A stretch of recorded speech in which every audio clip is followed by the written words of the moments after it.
Yes, thank you very much. My lords. I'm hoping that your lordships have received Yeah, received, read it, thank you very much. I'm very grateful, my lords. I think my learned friend has her own observations on the... I'm sure she has. But on the appropriateness of me submitting the note, my lord. So I'll give way, if I may, to her so she can make her... Well, we haven't got time for that. I think we'll consider the points and any points she said, Miss Lane says in answer, and to the extent that it said, well, that's outside or whatever, then we'll deal with that at the end. But I think we should carry on with your submissions for now. So we're into grounds 2 onwards, if I can put it that way. Right. And I was going to address the court on the legal principles in a bit more detail. Mm-hmm. So if I could first take your lordships back to Regulation 56. I know you'll have it well in mind, but just to make a couple of points in respect of the wording of that regulation. So we're in the second, well, I believe it's the second volume. My bundles may be different, but it's... Yeah, no, you're right. They're at the end, aren't they? Yes, tab 29, page 1158. Yeah.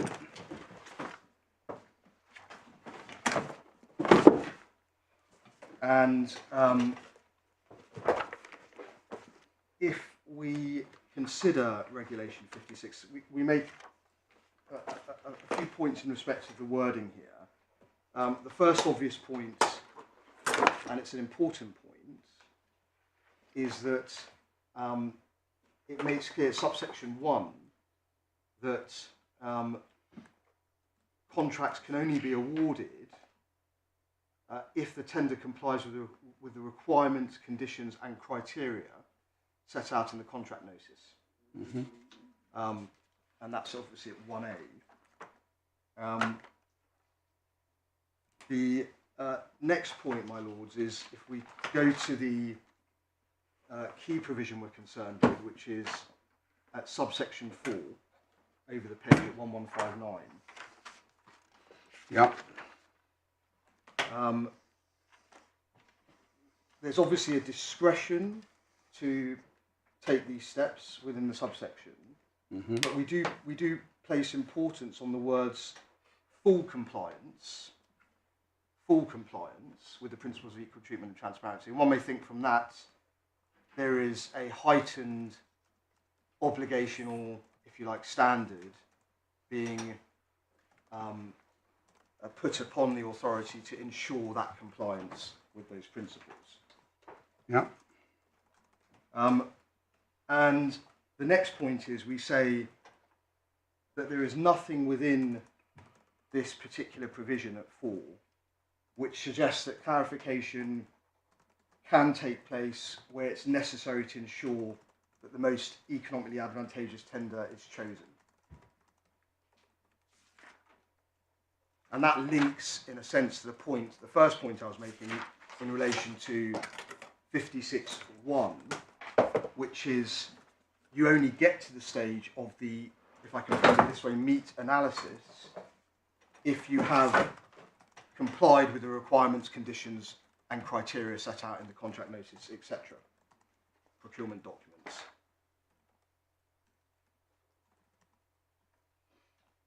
So that's Regulation 56. If I could then please take your lordships to the Adia case, go back to the Adia case, which is in Authorities Volume 1, behind tab 2 at page 18.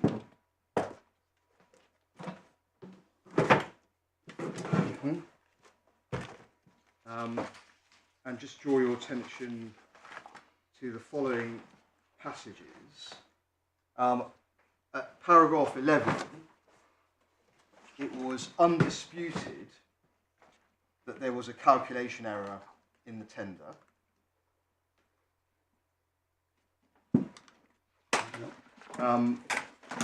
And then, if we go forward, please, to 43 to 47, which is, if you like, the sort of heart of the reasoning. At page 28, Yeah. we say that there's no consideration here of whether the outcome would have been affected by clarification or not clarifying, or whether this would have an impact on who the most economically advantageous tender should be or is.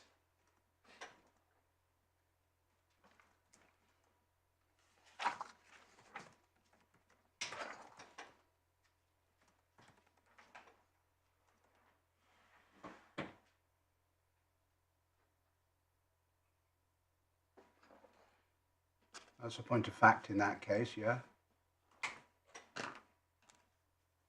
Well, my lord, we say that they're considering, the court's considering... Or was it a point of fact in that case? Was it an issue? If you're relying on it as an omission, then do you say, well, there it is, it was a major point in the arguments, but the court didn't address it because the court didn't think it was relevant? I take the Courts point, don't deal with points that aren't in issue. I take the point, my lord.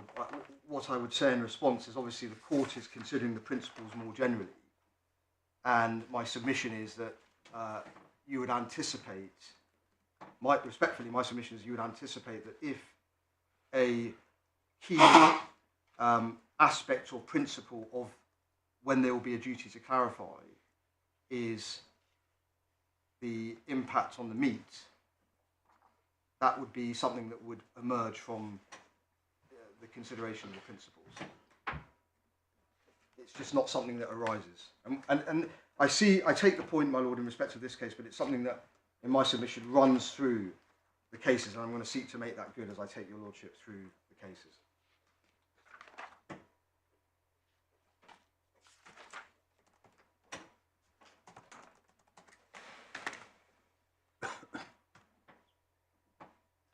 Yeah.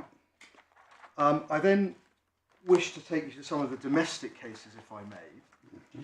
So we're going to go, if I can, to Leadbitter first of all. That's at tab 9, page 127. Yeah. And your lordships will, of course, be familiar with the facts. This is a case where the tenderer failed to attach the 4 case studies. Yeah. And if I could take you, please, to paragraphs 46 and 47 of the decision. Yeah. And this is said in the middle of 46. The claimant submits that identification of the meat requires a procurement process which is both procedurally fair and fair in substance. The claimant does not challenge the award criteria or their application, but submits that by excluding the claimant's tender, Devon denied itself the opportunity of considering a bid which had at least a serious prospect of meeting the award criteria. In my judgment, this line of argument cannot provide the claimant with an independent ground of objection. It is inevitable, and we place reliance on this, my lords, inevitable that the application of the rules of a procurement process may exclude consideration of a tender which might otherwise have been successful. Yeah. The issue is not whether that result has followed, but whether the rules have been drawn and applied in ways which are transparent and ensure equal and non-discriminatory treatment, and the claimant submits which are proportionate. Provided those requirements are satisfied, the claimant cannot object that its tender was excluded from consideration. This is all dealing with a waiver of an automatic exclusion clause, which is why the question of an automatic exclusion clause is so important. Because if there is an automatic exclusion clause, it's hard to persuade the court or persuade the contracting authority that it should be waived. Yes. Hence the relevance of issue 1. If there is such an exclusion clause, then certain consequences follow. If there isn't, then this case, we're not talking about waiver, we're talking about the duty to seek clarification. Well, both are an issue, my lord, because both were an issue because there was an alternative argument. Yes. Because the parties didn't make clear what the effect of issue 1 was. There was an alternative argument in this case about waiver. But if issue 1 if the conclusion on issue 1 is that there isn't an automatic exclusion clause, waiver is irrelevant. That's not how I understand Miss Sloane puts her case. Well, this is an appeal in a procurement case. Yes. The court is very full. I don't want to say again about the absence of connection between the two parties' cases. My lords. All I'm pointing out is that 46 and 47 is dealing with waiver. My submission to the court, my lord, is whilst of course the case is dealing with a waiver, these observations and the judgment is in my submission dealing with the principle of equal treatment. Well, but Mr. Sutawalla, in Leadbitter, the claimant missed the deadline, didn't they? Yes. Right. It's a first instance case. Yes. Admittedly, Mr. Justice David Richards, as he then was, but it's 2009, and I tried to help you yesterday by showing you that in Hersey, which is a 2017 case, I'm pretty sure, all the first instance authorities were considered in detail, and certain principles were set out in there. And I'm intending to come back to Hersey, my lord. But why do you need to look at any first instance cases before Hersey? Unless they're directly on point, which this, with respect, probably isn't. I think you can assume that the court's quite experienced in what equal treatment means. No, my lord, of course, and I don't, of course, seek to suggest otherwise, of course. I take your lordship's point. The reason why I refer to Leadbitter is because it's approved by Azam, which is obviously a Court of Appeal case, which is the one I was turning to next, and then I will come on to Hersey if I may. If the court will indulge me, let me do that, and hopefully the court will see some train of thought as I set this out. So the next case is Azam. Tab. It's the next tab, I hope, my lords, at tab 10. Yep. Page 152. This is, again, I accept, is a case about a late bid. But we do rely upon, well, could I take your lordships to paragraph 25 and 26? So that's the citation of Leadbitter. Yes. Just remind me what the term was in Azam. I think Azam is simply from recollection, if I get this right, my lord, I think it was just a timing one, yes, just a late bid. Right, so there was a deadline that they missed. Yes. Yeah. Yes. It's exactly. Yeah. And then, could I take your lordship? So there's obviously the citation of Leadbitter, and then could I take your lordships, please, to the judgment of Lord Justice Reimer, and it's paragraph 52 that I wish to rely upon, or the court's attention to. 52. 52, my lord, at letter, well, just under C. The essence of a competition by way of tender, such as that in question, is to provide all competitors with an equal opportunity to make their case. It is obviously essential to that end that all competitors have to work to the same deadline. That's a deadline case. We would say the same logic applies to requirements. We say substitute the word, and it's obviously essential to that end that all competitors should have to work to the same requirements. And it will obviously perceive to be, and in fact be, unfair for the authority then to change the rules so as to allow those who carelessly fail to meet the deadline. In this case, we say you could insert requirement to make late bids. So that's Azam. And then if I can take your lordships, of course, to Hersey.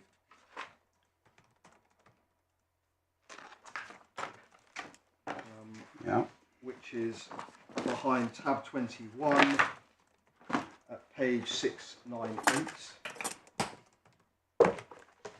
And of course, your lordships will be familiar with the facts. The principles are summarised at paragraph 17. which is at page 709. Yeah. And my submission here, bearing in mind, of course, that my Lord Justice Coulson will know what was intended by paragraph 17, is that the summary of the principles does not incorporate the concept that one looks or one takes into consideration who the meet otherwise would have been. One does not look at the outcome of the competition in deciding whether there's a duty upon the authority to clarify.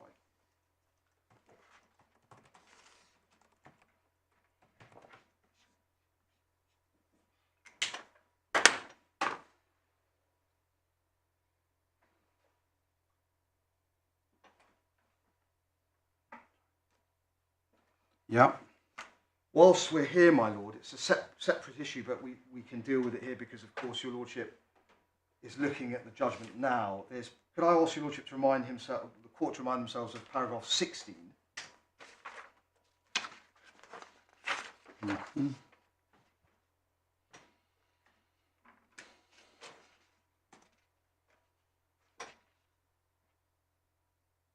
And we, in my submission, we say this goes to this issue of when will there be a new tender, submission of a new tender, or we say it's two sides of the other side of that coin is a change to the substance of the bid.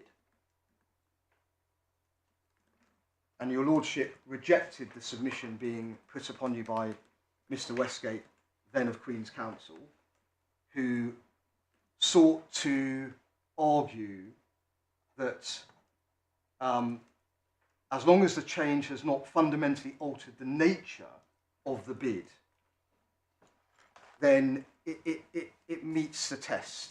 It's okay. It's permissible. Yeah. And in rejecting that, my Lord Justice Coulson says he was unable to point to any authority in support of this radical proposition. And in my view, it's contrary to the authorities. And this is important, my Lord, and we do rely upon this, and I'll seek to develop this in submission. It was also a test that was unworkable in practice. How could a contracting authority sensibly decide whether an answer to the clarification question fundamentally altered the nature of the bid once it had received the answer, let alone when it was asking itself whether or not to ask the clarification question in the first place? Looks good to me.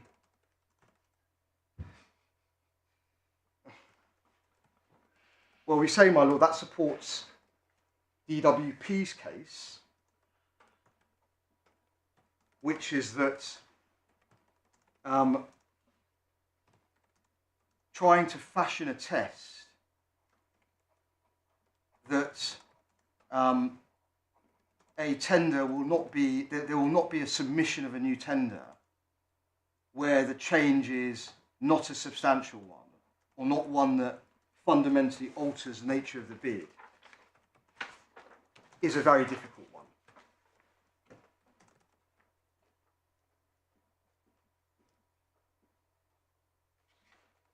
And therefore, we submit that the test is a simpler one,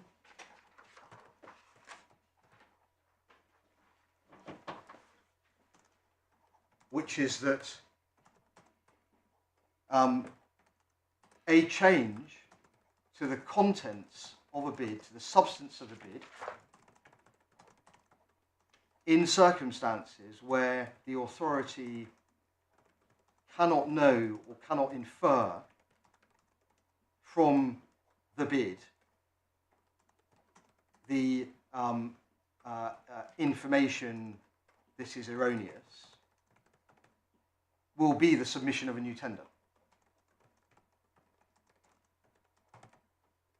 Yeah. And by applying that test, one avoids falling into the trap we say that your Lordship has been mindful of here at paragraph 16. Yep.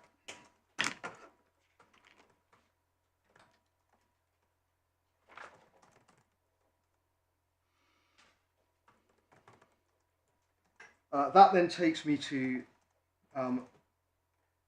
the principles around obvious error, and of course your lordship has referred to this at 17D and said when there's a simple clerical error, or when it's clear that the details of the tender require mere clarification or to correct obvious material errors. Could I just try and add some flesh on the bones of that point, because your lordship of course refers to Antwerps. We could go back to Antwerps. Mm-hmm.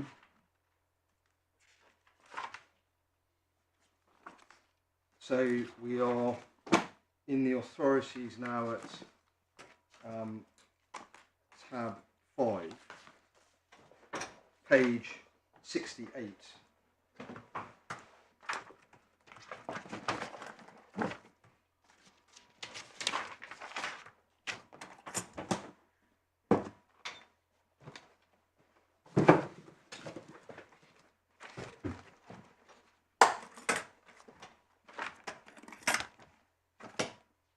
And I know, of course, we looked at this yesterday, but if the court can go back to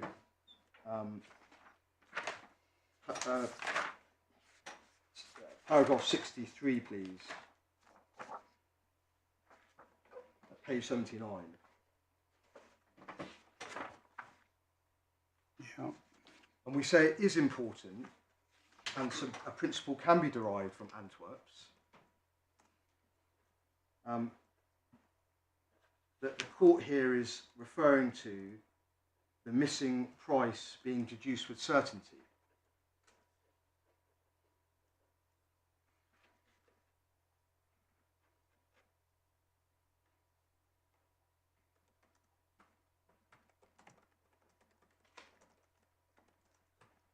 Yeah.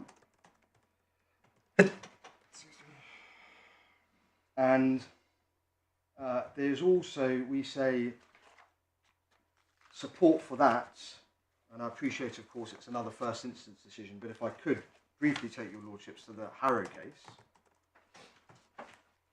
which is at tab 13. If we're leaving Antwerp, Yes. you took us to 63, and the reference to can be deduced with certainty Yes. from another item in the same cost estimation summary, or at the very least after obtaining clarification.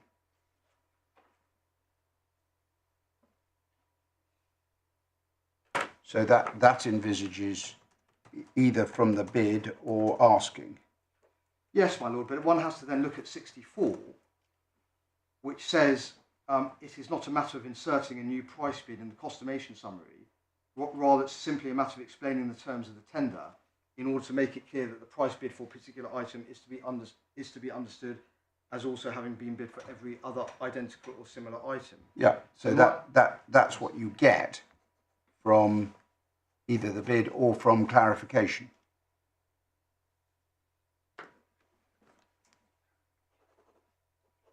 But we say, my lord, that the proper interpretation of that is that what the court is indicating there is that the clarification will be to confirm. It's a process of confirmation of what is in the authority's knowledge.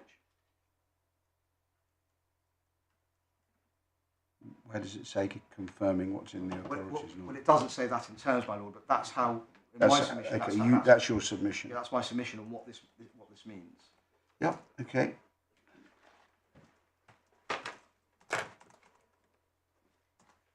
And then if I could take you, I was going to take your lordships to the Harrow case. Yeah, and that's tab 13, my lord, page 202. Thank you. Now, this was a case, you can see the problem at paragraph 2. The bid failed because it secured 33, did not secure the 33 points, it only scored 31. Had it answered one question on the tender form, yes rather than no, it would have scored another 2 points. It contends that it always intended to say yes, but by a demonstrably genuine error, it said no. Yeah. So we are dealing there, of course, with the substance. This is not time and case substance of the bid.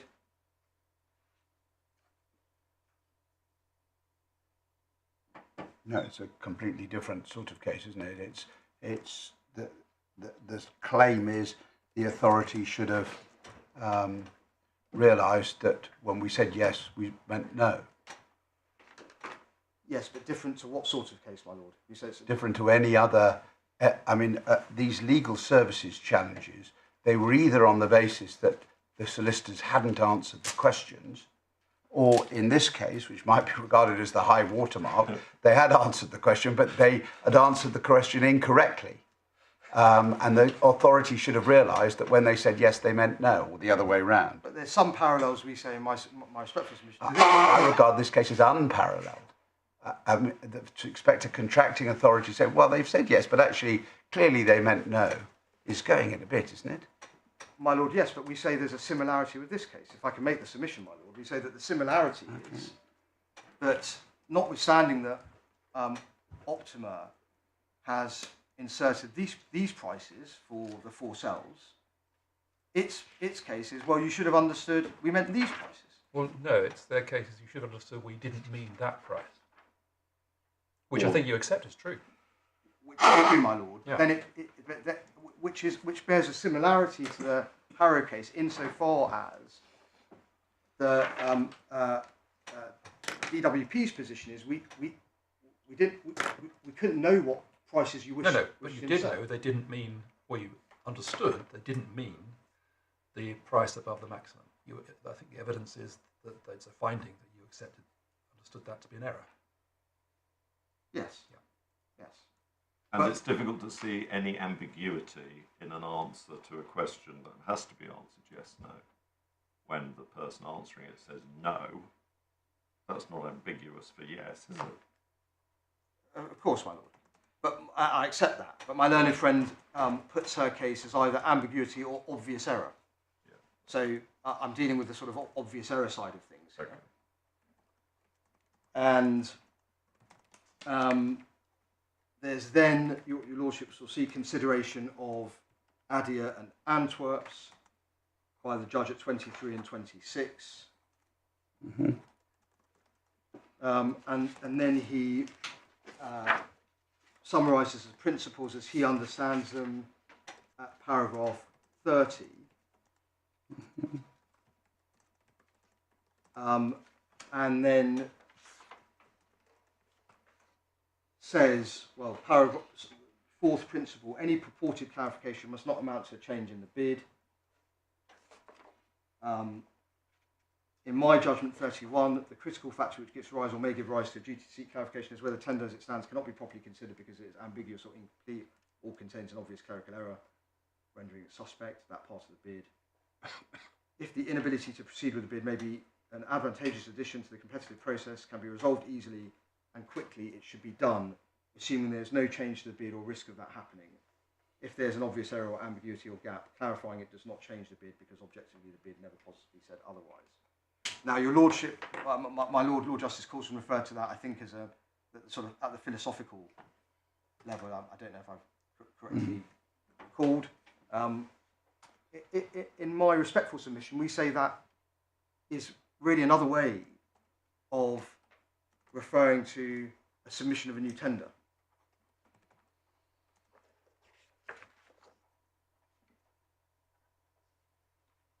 And we say it is a workable test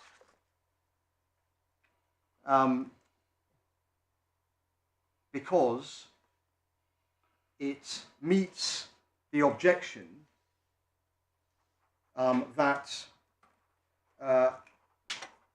a bidder would be given a second bite of the cherry by being able to put in a further bid. But that's the submission you made yesterday, and that's the fundamental point, your fundamental point. Any change to any bid is a second bite in the of the cherry and therefore breaches equal treatment.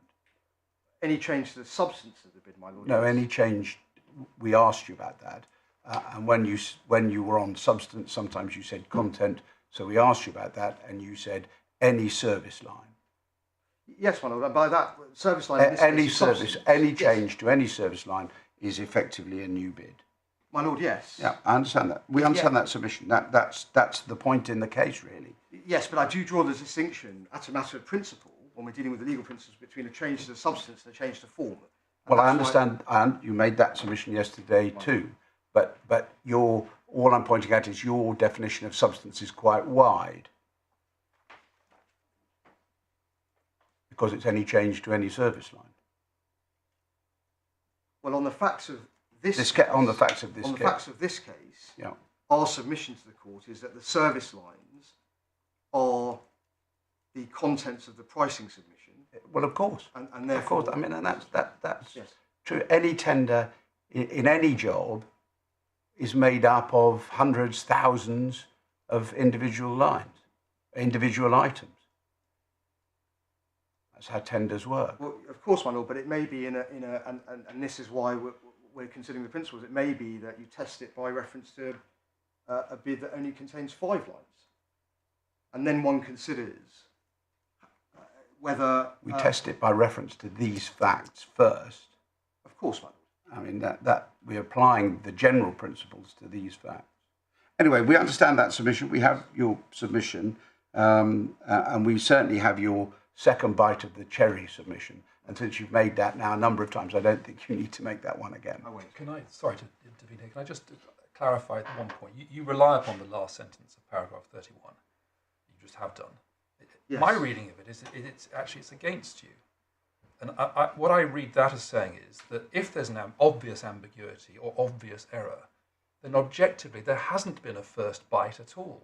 So allowing the bidder to correct that is not a second bite of the cherry. It's a case of a first bite. My lord, but that depends on whether there's an ambiguity and obvious error in this case. Yes. So yes, and so we don't see it as against us, my lord, because you have my submission on what is an obvious error. So your answer is yes. what you've said before. There's yes. no obvious error unless you know the answer. Yes. Yes. And we say it's not. There's no ambiguity here in the Tideland sense, and I can deal with that I'll deal with that when I come to the submissions. But I don't propose to take you to the principles on ambiguity because you have well in mind the Tideland case, but I'll deal with that in my submissions.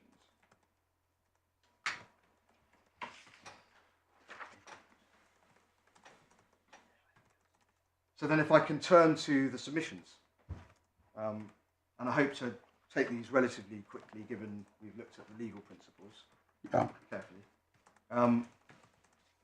Optima's case, as set out in its skeleton before this court, is that there were 3 options open to DWP. This is the skeleton in the core bundle, tab 12, page 187, at paragraph 45. Sorry, I may have that incorrect. Let me just check that reference for the page number.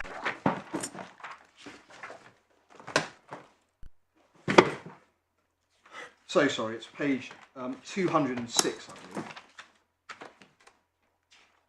And it may be helpful to turn that up. So these are the ways it is said that DWP could have permitted correction, clarification, or waiver. And all 3 are alive. And we say in reality it's 2, because clarification in a sense leads to correction. So that's, you take that together, and then you have waiver as another possibility.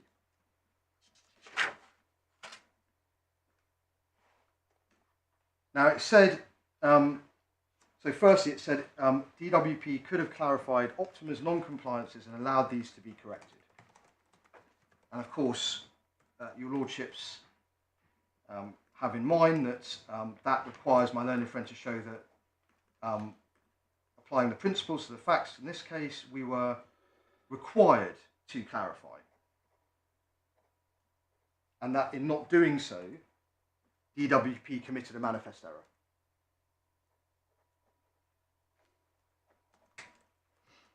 And taking it further, my lord, was of course before this court that the judge's decision that there was no such manifest error was itself wrong.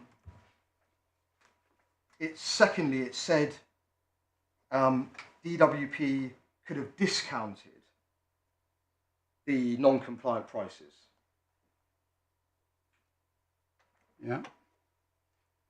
Now we say there's an inherent tension here in my learned friend's case.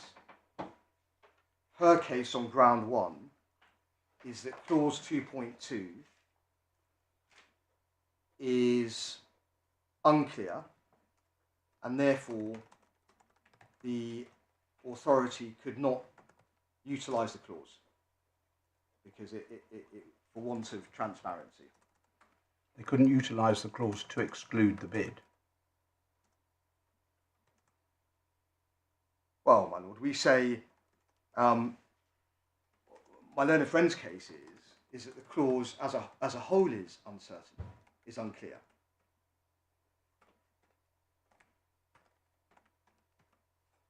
Her case before the court has been, it could have a number of meanings, and therefore, because of that and the other points she's developed, the clause is uncertain. Well, what do you say? Well, of course, you have my submissions on ground 1. We say I know, we're only in this if you're wrong about that. Well, my submission is, my lord, if we're wrong about ground 1, then Miss Sloane is right about ground 1. The clause just is ignored.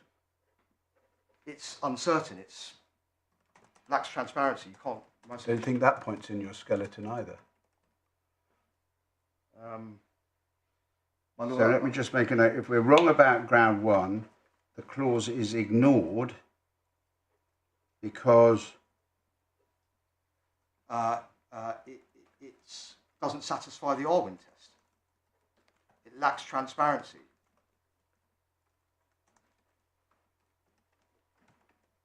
What's the effect of ignoring it? Well, it's the only, as I understand it, it's the only potential item in the procurement documentation which permits discounting.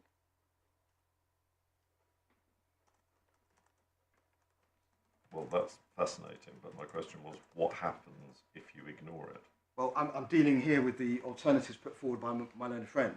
She says an alternative is DWP could have discounted the prices to the framework maximums.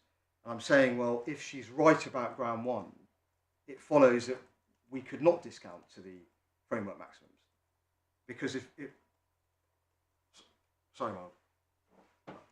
Okay. if her interpretation is right, Yes. she's not entitled to rely on the clause as per her interpretation. Her interpretation. Seems a slightly curious result. Well, my lord, how do we get there? Well, my lord, her case, if I can leave aside interpretation for a moment, her case is there is no clear interpretation of clause 2.2.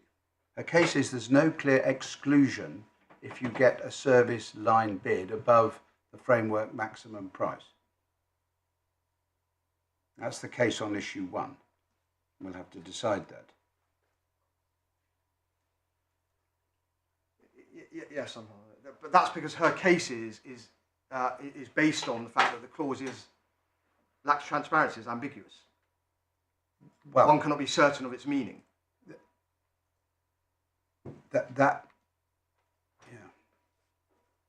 So you say, yes.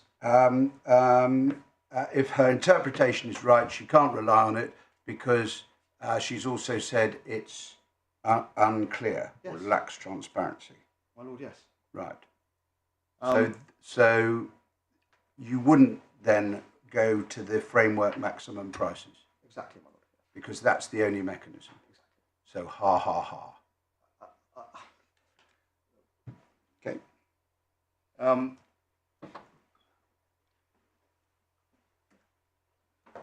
So that's the issue with the second option, my lord.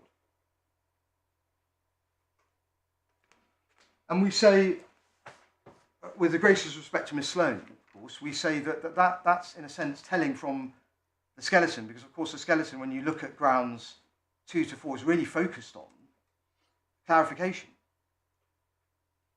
Yeah. And so then that's what we're really left with. We're left with clarification. Yeah.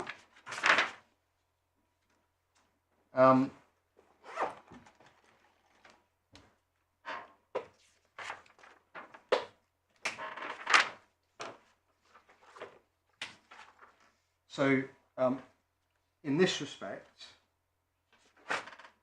we look at firstly, are the prices ambiguous? Now, the judge considered this argument below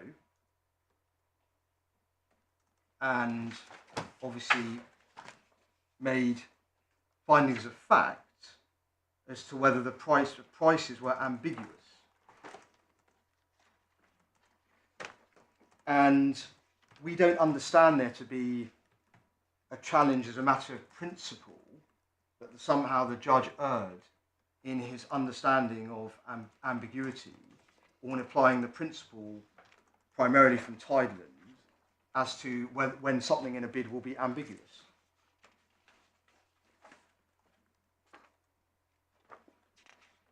The point my learned friend relies upon is a singular one, as I understand it, which is what the judge says about the declaration, which we've looked at, and it's worth going back to that. And as I understand it, that is the sole foundation for her case on ambiguity. And that declaration is in the supplementary bundle.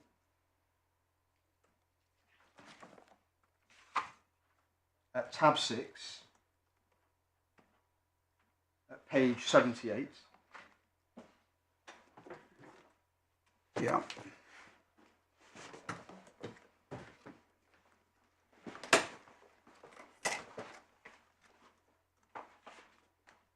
And it's worth just, and we say there's some importance in this, my Lord, noting that this is a declaration concerned with what happens after a bidder has been successful. So it's saying if you're successful, then you're going to sign up to the terms of the contract. Yeah. It's not a declaration to the effect we have complied with the rules of the competition. We confirm we have complied with the rules of all the rules of the competition.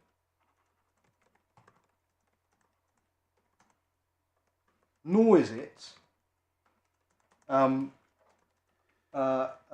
detailed, and you can see that on its face, with respect to what it said is specifically being agreed to. It's a very general declaration.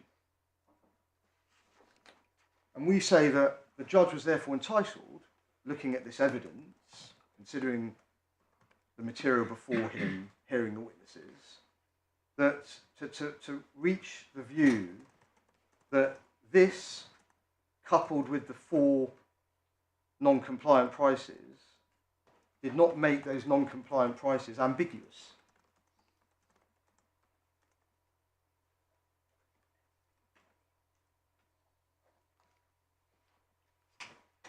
And of course,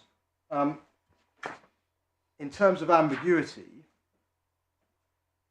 we would say that the only clear case really of an ambiguity is the Tideland case that we've seen. And as has repeatedly been said, that was an exceptional case. See my Lord Justice Coulson's comments about that at paragraph 11 of Hersey. That's page 703 of the authorities bundle for your reference, my Lord. Yeah. See the All About Rights case. I haven't taken your Lordship to it. I don't propose to unless you wish me to. At paragraph 28, which is at page 177 of the authorities, tab 11. It's an exceptional case, Tideland.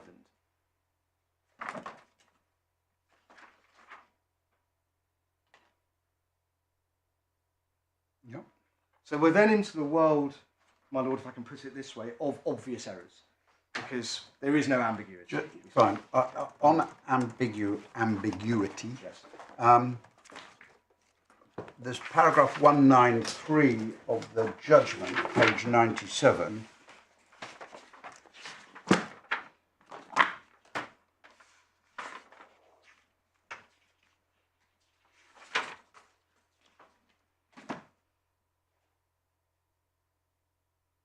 Yes. I'm not aware that the judge deals with ambiguity beyond paragraph 193. You're right, my lord. I think that's correct. Thanks very much. I'm just asking my learned junior to check, but I believe that's right. And that accords with my point, my lord, that the case was on ambiguity was put on a singular basis. It was put on the basis alone of look at the declaration. That's what makes it ambiguous. So that's the case that's before the trial judge, and that's how he's dealt with it. Yes, certifying that they complied with the requirements, but that it was providing prices which were not in accordance with the requirements. And then he said that doesn't lead to ambiguity, it leads to a conclusion they failed to provide a compliant bid. My lord, yes. It's no more extensive than that. And in my submission, He doesn't look at the words of the declaration. He doesn't have regard to any factual evidence that he'd heard. It's all within paragraph 193. That would appear so, my lord. Yes.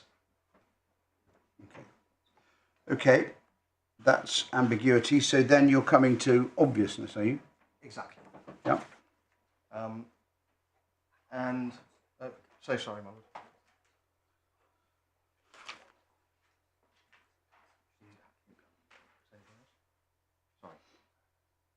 Sorry. Yes, obvious. Now, in this respect, there's obviously no challenge to certain facts which were relevant to obviousness, we say.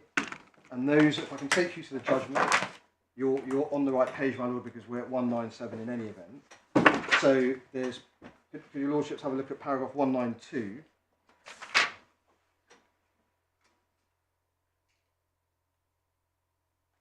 Yes. Well, this is the point that we've looked at Yes. about within the knowledge of the defendant. Exactly. And as I understand it, none of that is challenged. Well, it's challenged in the sense that Ms. Sloane says that's an error of principle by the judge. Yes. Yes, exactly, my lord. It's an error of principle, but it's not said that there's no argument here that somehow it was within DWP's knowledge, or they could have known this or that or whatever. These are the findings on the evidence that this is what was and was not known.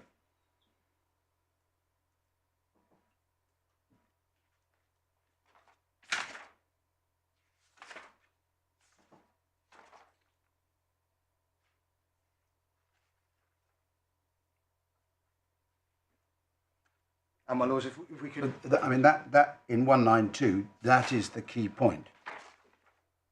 Because the judge says, it therefore followed that any question would have to be one which inquired of the actual intended sum. Yes. So that's why A, it wasn't obvious, and B, the judge found it wasn't appropriate to seek clarification. Yes, and we say they go hand in hand, my lord. Yeah, I understand that. Yes. And they go hand in hand in the judge's reasoning. Yes.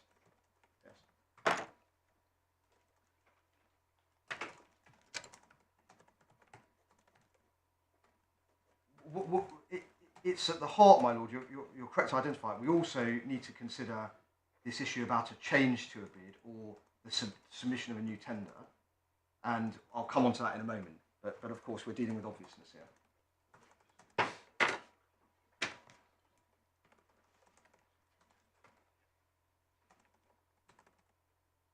Could I also, whilst we're finishing off this submission on obviousness, just ask your lordships to have a look at 186 and 188 as well, please, at page 96. 186, my lords, and 188.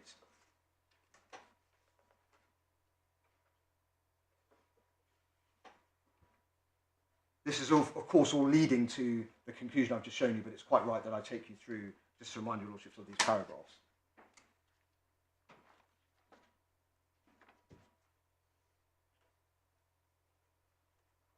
Yeah. And then finally, just on this, my lord, paragraph 200. which is at page 899.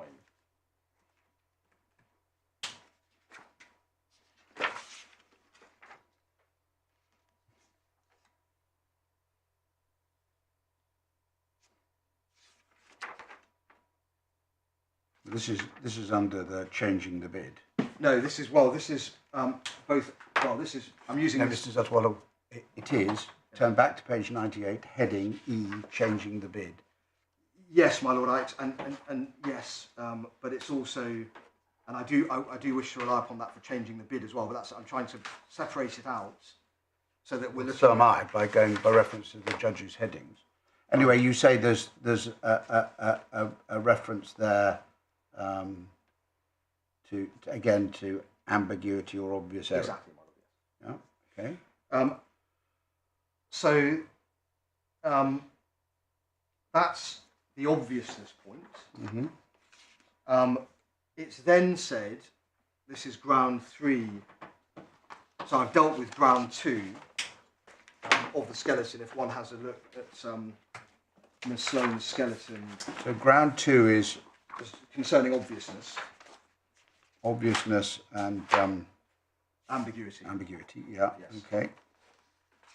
Ground 3 is whether the obvious error or ambiguity cannot be easily resolved because it would be objectionable because it would constitute a change of bid, or at least the opportunity for change of bid. Yeah. Paragraph 49. Yeah. So well, you've made at least some submissions on that already. Yes, so I think we have a good understanding of what you say. Exactly. But do make any other submissions you want. I'll be very quick, my lord. We say it's wrong for Optima to say that the judge decided that any change to a bid would be unlawful. He doesn't go as far as saying that. And of course, he is dealing with the facts before him, Right. and the issue before him. He does decide that any change to the pricing submission, the service lines, any change would be impermissible, and you have that at 196 at page 98. And in particular, the only way in which that could have been done would be by inviting Optima to bid again, at least in respect of those items which had exceeded the maximum line prices, thereby opening the door to other tenderers to bid again to the detriment of PAM as a compliant bidder.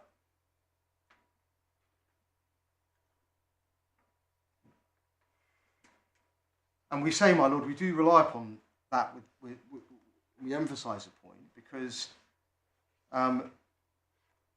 there's been obviously lots of discussion in this case about discounting and so forth and maximum prices which were known. But your lordships will have well in mind that the whole purpose of the competition was to encourage bidders to go below their maximum prices, and therefore... Well, the whole purpose of the competition was to get the best bid for this service. Pricing is only 30%. Quality is 70%.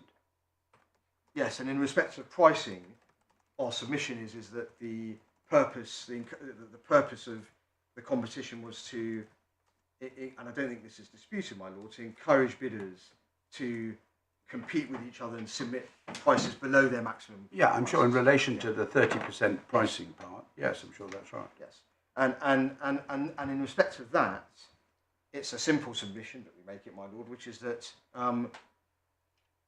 as a matter of fact, not challenged, DWP, had it sought clarification on this, the result would have been Optima putting in 4 new prices. Well, that can't be a finding of fact because it didn't happen. as my Lord Justice Fraser reminded you yesterday, we're talking here about the discretion, obligation, duty to seek clarification. So there can't be a finding of fact because it didn't happen. There wasn't a request for clarification. No, but in my submission, it was open to the judge on the evidence to decide, to consider what would have happened had clarification been sought. And the judge's conclusion was that had clarification been sought, it would have given Optima the chance to put in 4 different prices.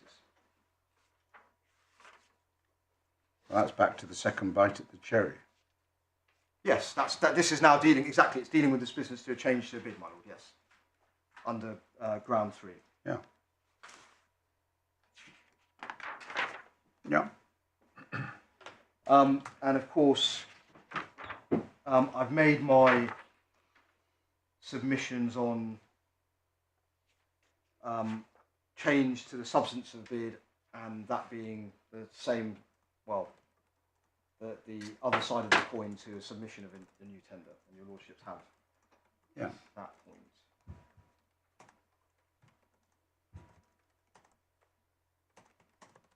And could I take you, just whilst I'm finishing off this point on changing the bid,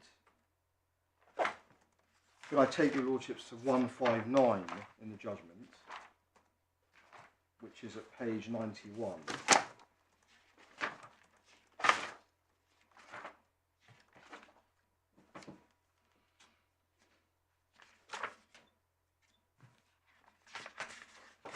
And just, your lordships will there see how the judge approached it at 159 and 160 in respect of this issue of a change to the bid.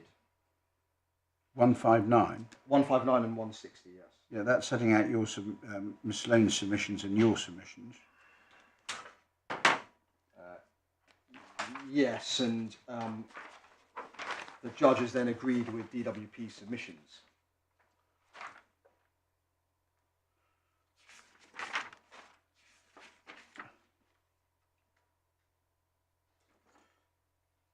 Yeah, and where's that?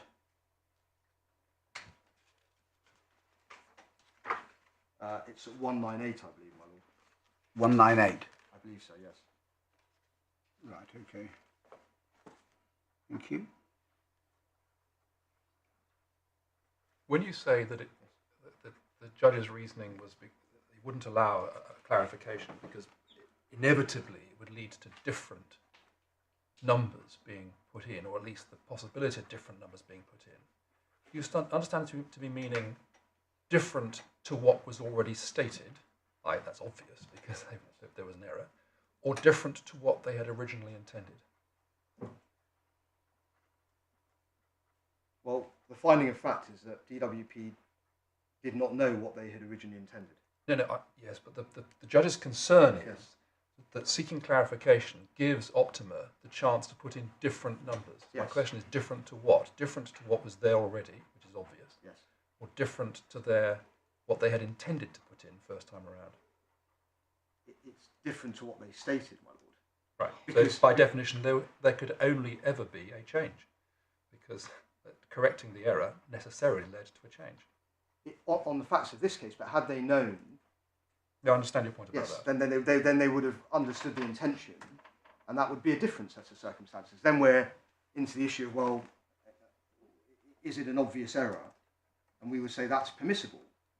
But we say because that's not possible because they didn't know what Optima intended, it would be that the judge is approaching it on the basis, well, there'll be different prices to the ones as stated.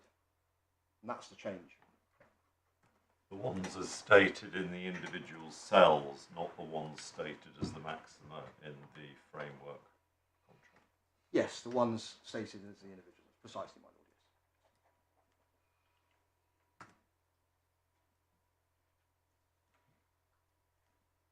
Now,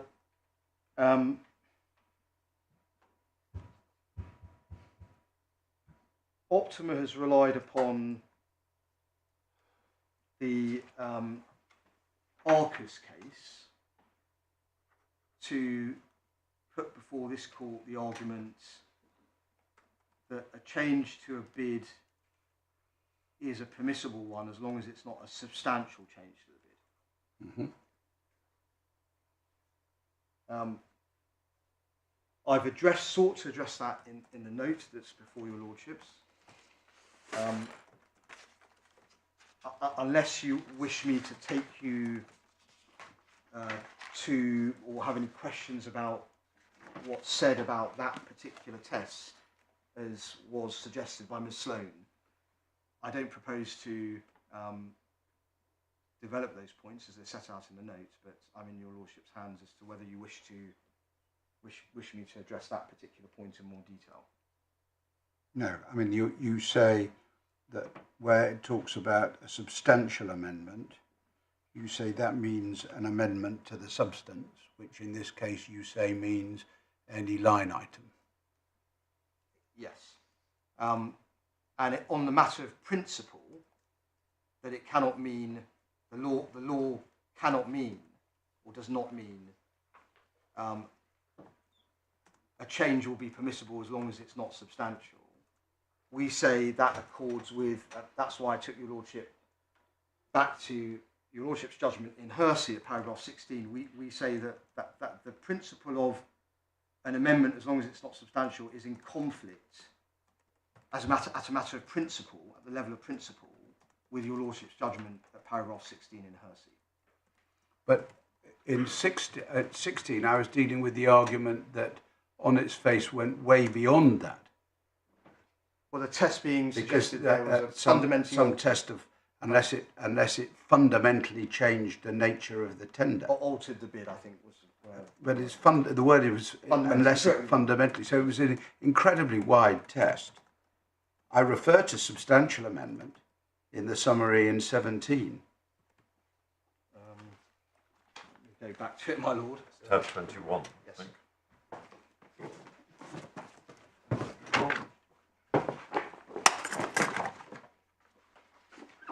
It's tab 21, page 709.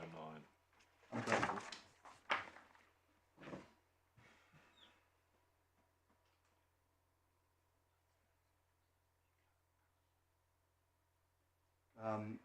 I'm so sorry, my lord. Your lordship says that you've referred to the substantial test of substantial amendment. Yeah, I refer to Arcus, which is where that comes from.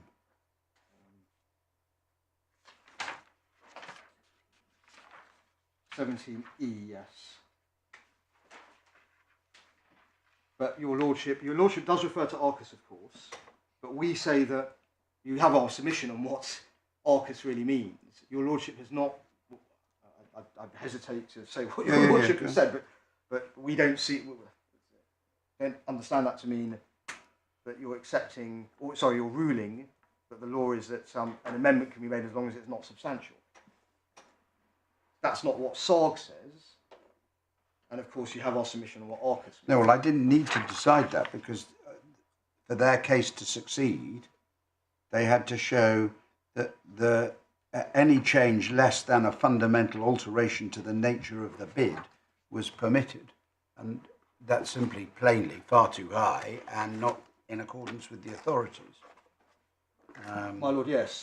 I suppose I'm making the submission at a level of principle, of course. This is different to applying it on the facts, but at a level of principle, I say that in light of your lordship's conclusions at paragraph 16, that does not accord with the idea of the test being an amendment is permissible as long as it's not substantial, because there's a tension between what you say at 16 and that test. And we say, my lord, if your lord, Well, substantial is often regarded as anything that's not de minimis, for example.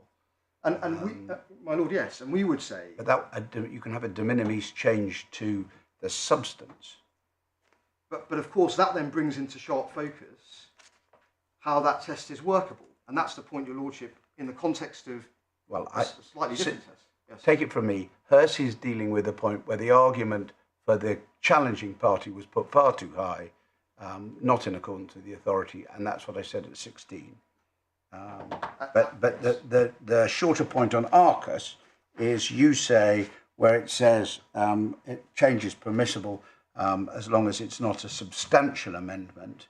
You see that's an amendment, any amendment to the substance of the tender. We say that's what it must really mean because it's relying upon SOG, and there's nothing in the cases up until Arcus, certainly not in SOG, which suggests a substantial amendment to the tender is the test. And well, SARG says unless it's in reality a new bid. Submission of a new tender. Submission of a new tender. Yes. And I've heard submissions that that's pretty high. Well, the difficulty, my lord, that then, in terms of what that means, whether it's high, we would pray in aid of what you say in 16 about whether it's workable. This is all so far away from the public interest in proper procurement. I can't tell you. It's the angels that people are trying to fit on the end of a pin. It all comes back, if I may respectfully say so, to the European courts and the general statements of principle that have nothing to do with the facts of the particular case they're dealing with. It's not your fault, absolutely not. But that's the problem that can bedevil these disputes. Anyway, you say substantial bid must mean any amendment to the substance. Yes, and Yep, I won't labour. I don't seek to labour the point, my lord. So that's Arcus. Anything else on Arcus? Nothing else, my lord, other than to just make sure I've made the point, my lord, and I will leave it, of course, that one has to consider the workability of the test. That's all. That's what you said in 16. We say that applies equally to this case.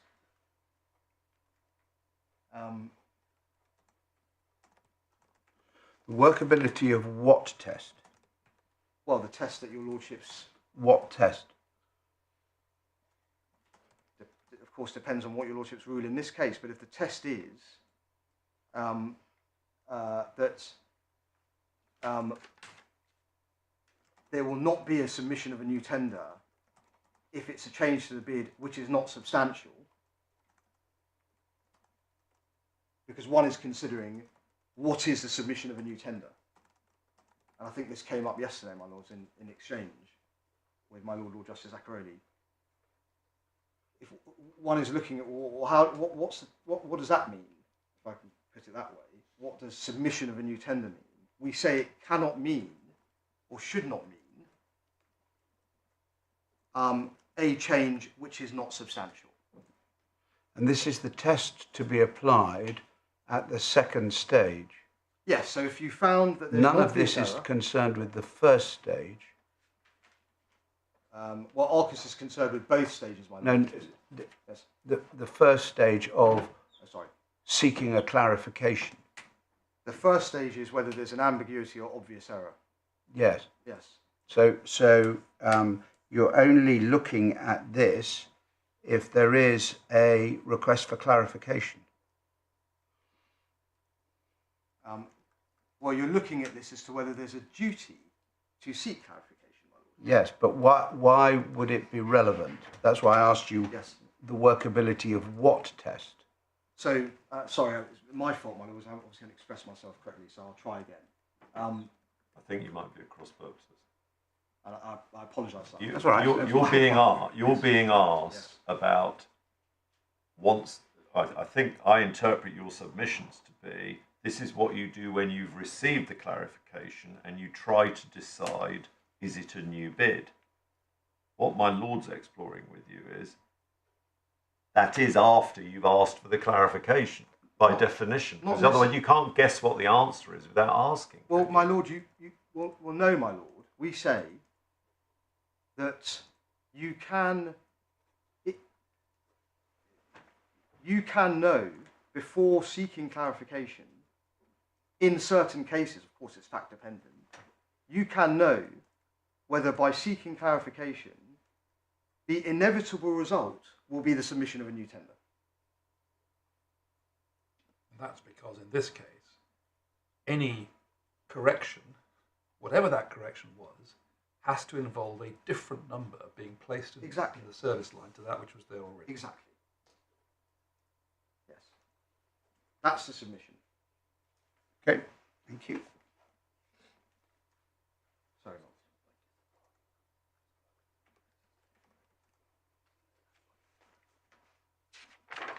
Yeah, good. So you're on change of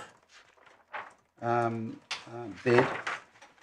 yes. You dealt with Arcus. My lords, yes. And then there was, of course, Siemens. Yeah. And again, I've set it out. Well, just run me. I read what you said about Siemens, Yes. but just make the point so I have it clearly.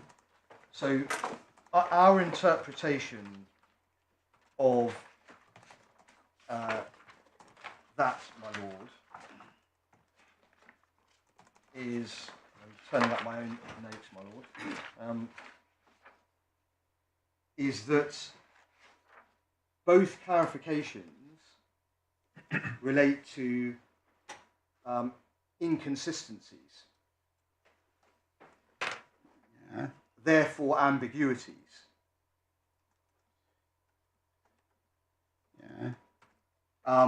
And Remember, we're in now looking at changing the bid, whether Yes. it can be a new bid and so on. So we've assumed ambiguities or obviousness. yes, but one has to. I accept that. So, what do you say about the principle that these changes were allowed without complaint? Well, there was a complaint, but without criticism by the judge. Well, we say it's the application of the orthodox principles, which is that the judge is identifying ambiguities where, in reality, the information can be gleaned from other sources in the bid, and therefore, it is in that circumstance that Mrs. Justice O'Farrell concludes that's okay. That correction's okay because that's, I mean, I don't That want correction made Yes. a difference of hundreds of thousands of pounds. Yes, but if it's always been there, my lord, if the reality. But it made difference of hundreds of thousands of pounds in the bid. Hundreds of thousands of pounds were payable as a result of the clarification.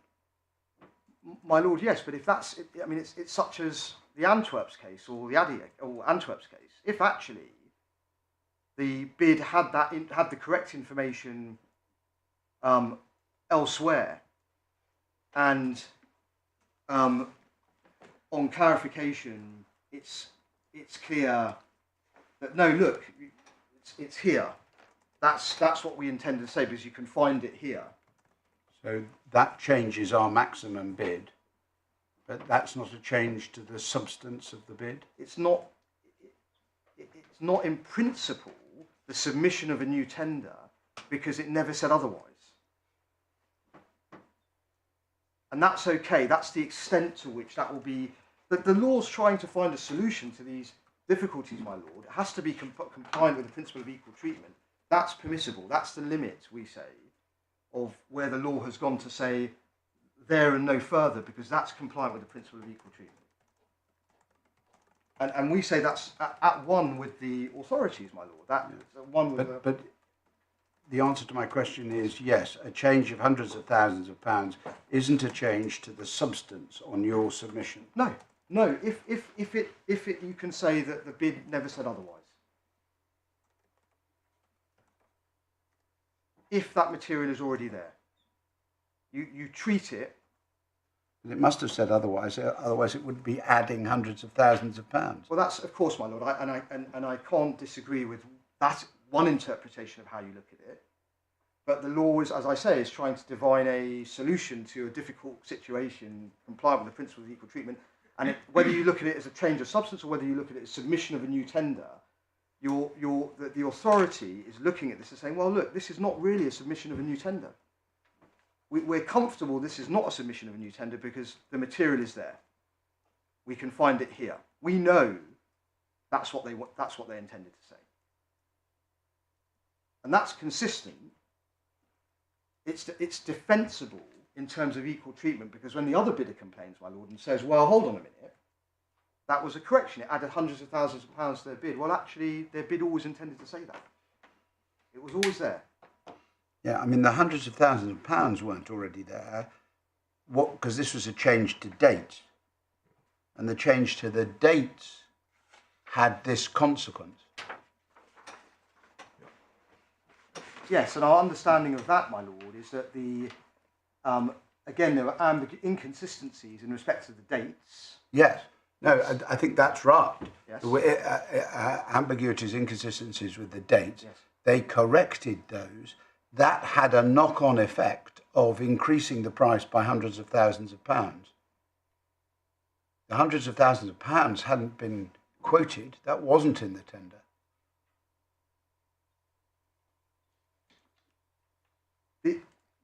But we say, my lord, the important point is you have to look at the issue of the dates. I understand the consequence, but that's not my respectful submission. That's not the test as to whether the bid is being changed. I appreciate it's a philosophical level, but one has to, if you like, enter into the domain of the philosophical when dealing with these issues of the difficult cases of dealing with, well, is this compliant with the principle of equal treatment or not? And I'm in my 21st year as a judge. Nobody's ever accused me of venturing into the philosophical before. And I think I'm too old now to learn new tricks. I'm not sure. It's changes to dates. I understand that. Yes. But I think the point potentially against you is this, isn't it? That there were changes to dates because the dates were ambiguous. So your submission may be right that the changed dates were known and therefore part of the tender. Yes. Get that? Yes. But that consequence, the increase of the hundreds of thousands of pounds, was not known. Yes. No, my lord, it naturally follows. Well, that was the consequence. Yes. But But they're not changing the price, my lord, in that circumstance. It's a natural follow-on from the change of dates. They're not having an opportunity. But in a sense, it's more against you than the present case, because in the present case, not only are the figures tiny, but DWP knew what was in the framework maximum prices. Yes, but it didn't. In this case, HS2 didn't know what the amount of the consequence was of the new date. They knew that the dates were wrong, hence they sought clarification, but they didn't know about the hundreds of thousands of pounds. But my submission on that, my lord, and I take the point, but my submission in response, my lord, respectfully, is that for the principle of, in respect of testing the principle of equal treatment, one is looking at is this new information on dates, or is it really always there? That's I put it glibly, but I think the lordship has the point, I hope. And if it's really always there, Yes. you say it's okay to ask for clarification. Yes, Right, I'm going to explore one hypothetical. of course, my lord. May I finish please do. this train of thought with my Lord Justice Coulson? Please do. See if I can satisfy. So the knock-on is in the formula, my lord. It's the assessed price. It just spits out, and it may well be that the knock-on is that it spits out a price that's hundreds of thousands of pounds more expensive, greater than what it was. But that's just a function, my lord. That doesn't. There's no breach of. There's no unequal treatment there. The bidder says, "Well, look, the bid's gone up," but that's only gone up because there was a ambiguity. We corrected that, and it says this now, which is what it always meant to say. Okay. Sorry, my lord. No, don't apologise. Right, one single hypothetical example for you, all right, based on what you've just submitted to my lord. Hypothetical tender, the tenderer has to give a date to mobilise and start the work at some time in 2026, okay? So they've just got to give a date. But it has to be a firm date, my lord, between 1st of January and the 30th. They get to choose the Yes. date, but it has to be in that year. Okay. In identifying what the date is, tenderer A puts 31st of July 2036, not 2026. That's a Tideland case, my lord. Right, well, just wait for the question. Yes, of course. Right. There's no other information anywhere in the tender that relates to the start date. Yes. So it doesn't fall into your, it's okay to seek clarification if it's always there. is the authority allowed to seek clarification of what date is meant to be included in the tender? We would say, my lord, that's either, well, it's certainly ambiguous. Why? What does it conflict with? Well,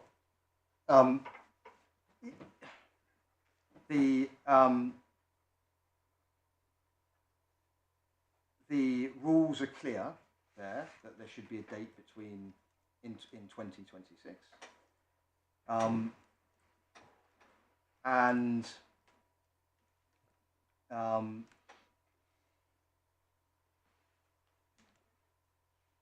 in those circumstances where there's that ambiguity, well, you say it doesn't. There's no ambiguity because it doesn't conflict with anything, my lord. So my question is, can they ask for clarification of what is the date that's intended?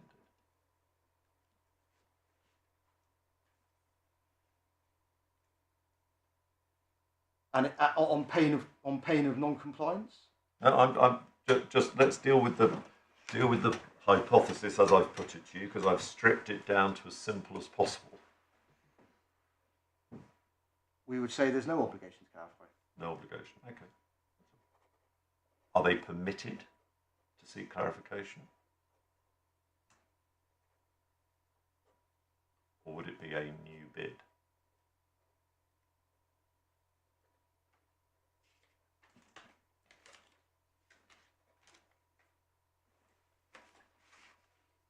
Can I have a moment, my lord?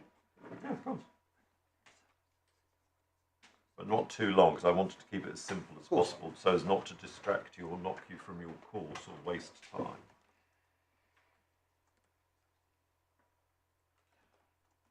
Yes, I'm helpfully reminded.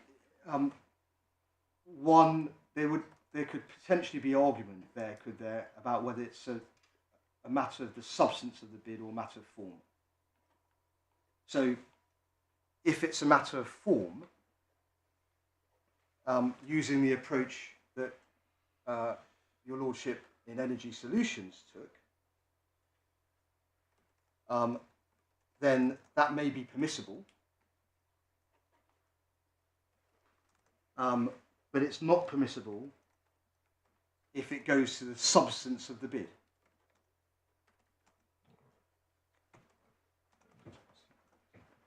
Okay, thank you very much. So that's, I believe, grounds 3 on change. Yeah. And going back to ground that we've got the remaining grounds.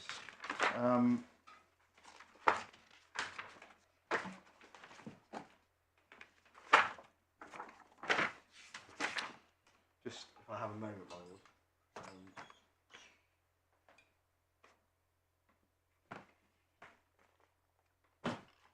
So ground 4, just looking at my learned friend skeleton, which begins at paragraph 55, is that there is no obligation on the part of the defendants to take alternative action to automatic exclusion.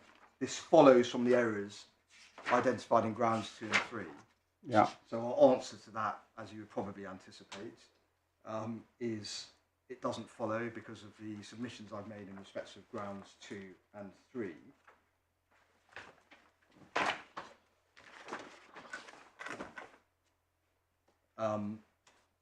I think I've addressed the issue of triviality at 56.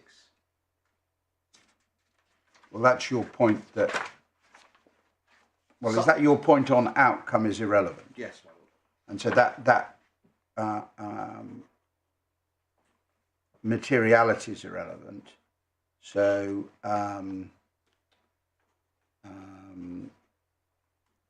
you say that effectively deals with that point. Yes, my lord. It's not a question of prejudice when considering whether there's a duty to clarify or not.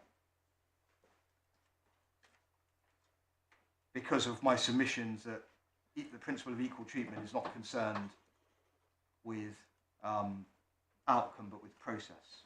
Principle of equal treatment is not looking at the what are the scores in a particular case? They were very close or whatever. They were very far apart. It's concerned with process. Yeah. And then if I could take ground 6 first, and then I'll come back to ground 5. That's a separate point. Yeah. Ground 6, as we understand it, is not a standalone ground. Again, it's parasitic. Well, I think it might be, just so that you're aware and can make your submissions accordingly. Yes. The point is that I think the point that ground 6 raises is that there was a misdirection in law because DWP considered that they couldn't seek clarification because to do so would be a breach of the duty of equal treatment. So they effectively wrongly fettered their discretion. On one view, that actually comes before all of grounds 2, 3 and 4. Because it's effectively a start point. So I think it is a separate submission, a separate point, separate argument. So do make your submissions on the basis that certainly I may conclude that it will need to be addressed, as it were, separately. My Lord, just considering your Lordship's observation. No, I'm trying to help you. My Lord, yes, so bear that in mind when you make your submissions on ground 6. My Lord, yes, I'm grateful to your Lordship.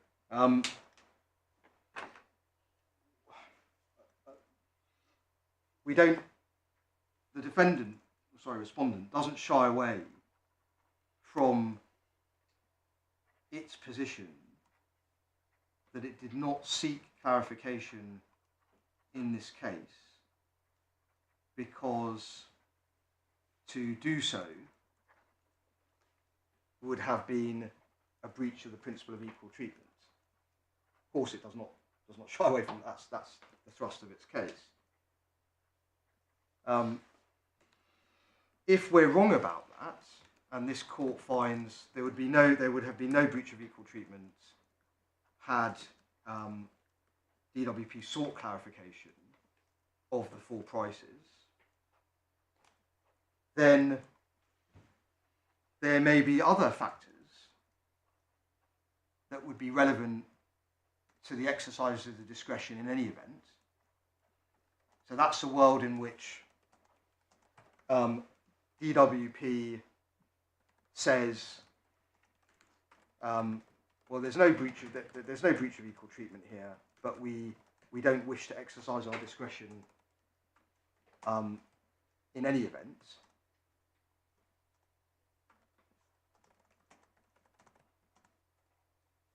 And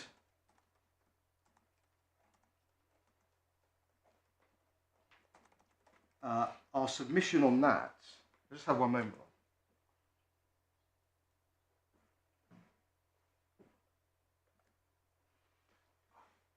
Our submission is that. Sorry, just a second.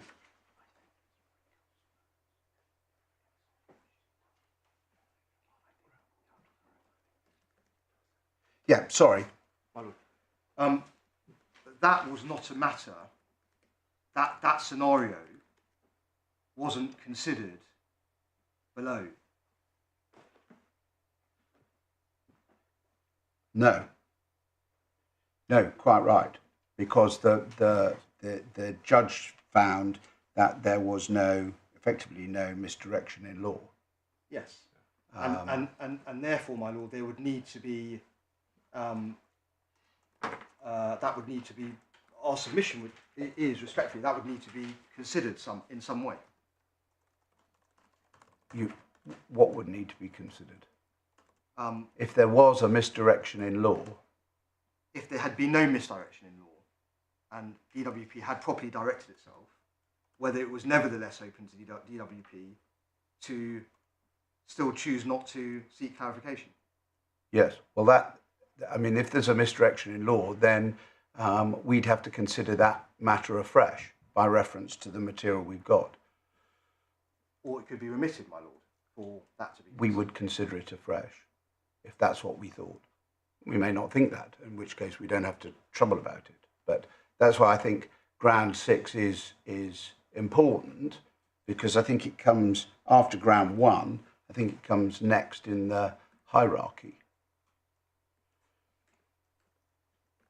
Anyway, we have your submission about what would happen if there was a misdirection in law. Yes, and then in terms of so my submission on whether DWP would, in any event, have sought clarification. The relevant material, if you're considering it afresh, my lord, can be found in some of the factual findings in the judgment. I mean, the key document. I mean, the key document seems to me to be the document of the 3rd of May. It's those two, isn't it? So that's the page 267, tab 33 of supplemental bundle 2.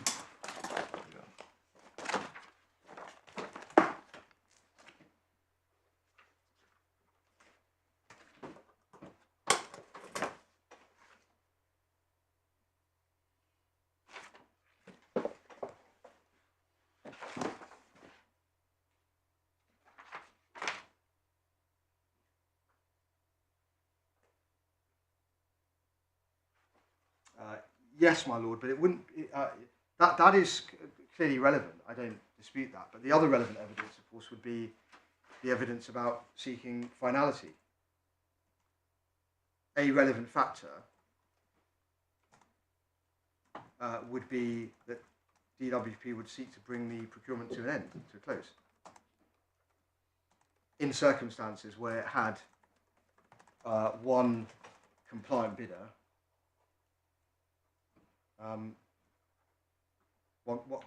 Palmer's bid, and that's referred to in the judgment. If I can take you to, that's what I was seeking. Take you to the passages on that. Yes, at 215.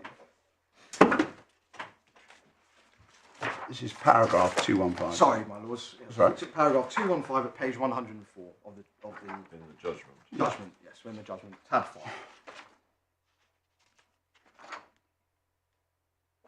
5. So there are considerations here.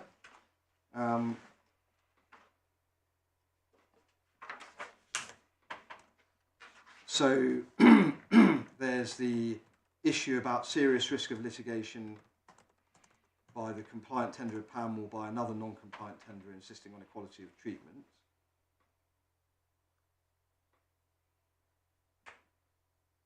There's the point about uncertainty caused by such challenges being unsettling.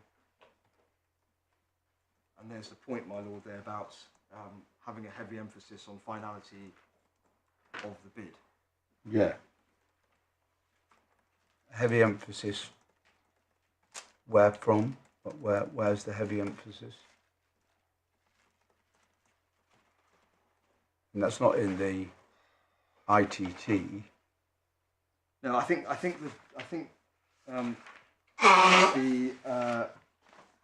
Mr. Justice Freedman there is referring to the evidence at trial where DWP had. I mean, this procurement, I mean, in short, yes. This procurement having been such a dog's breakfast and taken so long, there was naturally a need to, or an urgency about finalising it. Yes. Yeah. I make no observations, my lord. No. On the dog's breakfast. I mean that, but that, I mean that there are 50 paragraphs of the judgment dealing with the dog's breakfast nature of the earlier procurement, none of which I think troubles us at all.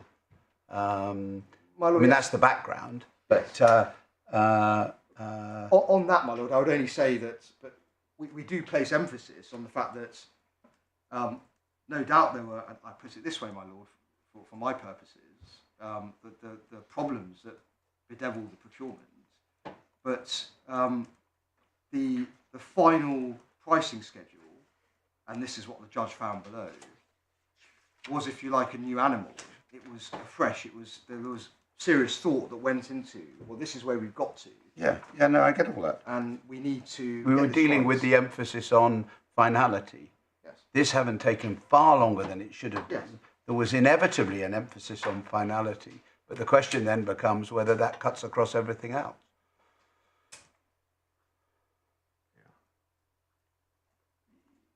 Yes, and it's not, of course, not the only. It's not the only factor. No, I understand that, but it was a factor that you were picking up when you took us to 215. So I was, my lord. I'm just exploring that. Yes. But yeah.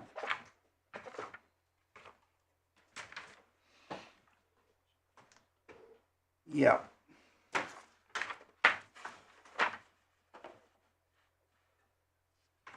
So those are my submissions in respect of ground 6. That just Okay. leaves ground 5.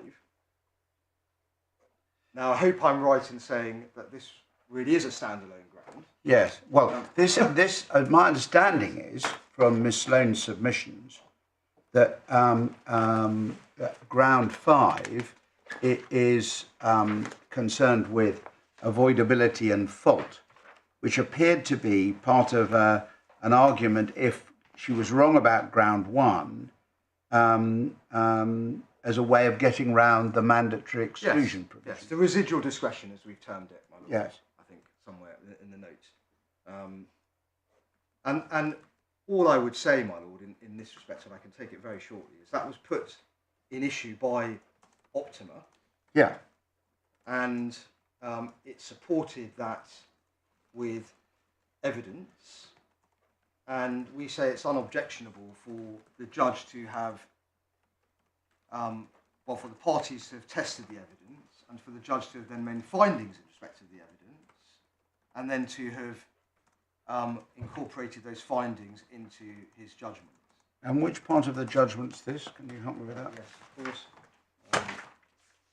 It's at the letter F, the responsibility for the deficiencies, page 99, paragraph 201.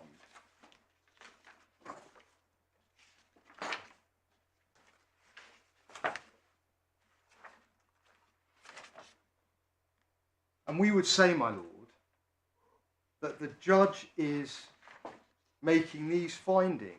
This is the necessary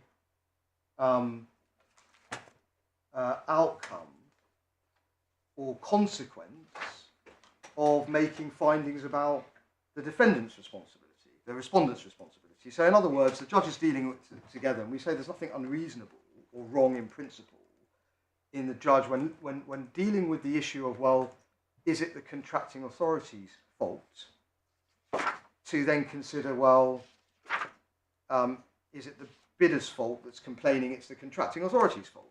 Yeah. That's what he's doing, my lord. And we say there's no error of principle there in circumstances where Optima is saying it's the contracting authority's fault. Yeah.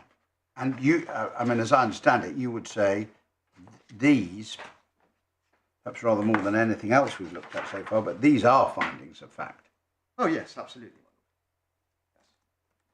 And as I understand it, well, I think Ms. Sloane made clear in her submissions that she doesn't seek to go behind these findings of fact. Yeah. That's not the appeal.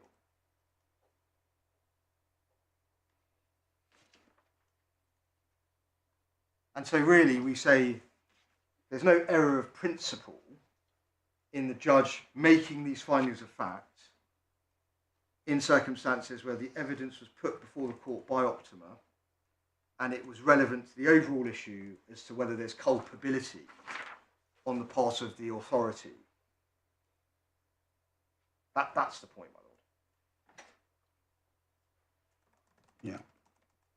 I'm anticipating my Lord Justice Fraser may have a question for me. I'm not sure. No.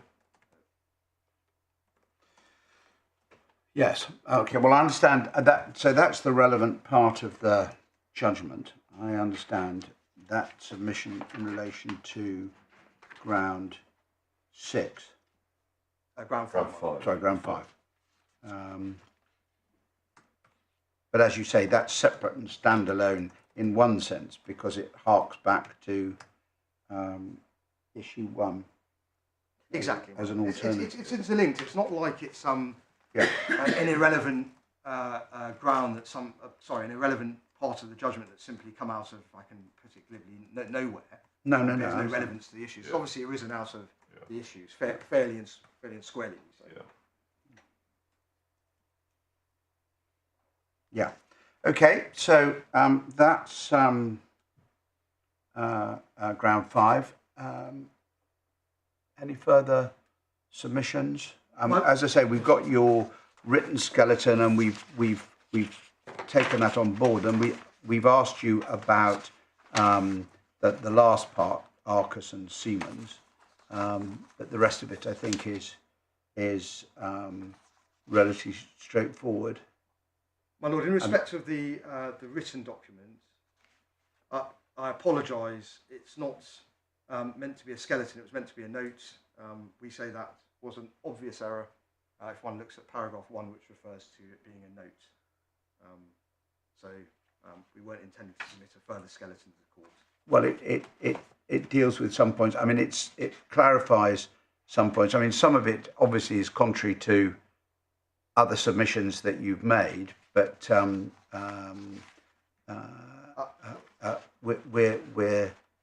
we're grown-ups. We can take that on board. Could I help your lordship in what respect it's contrary?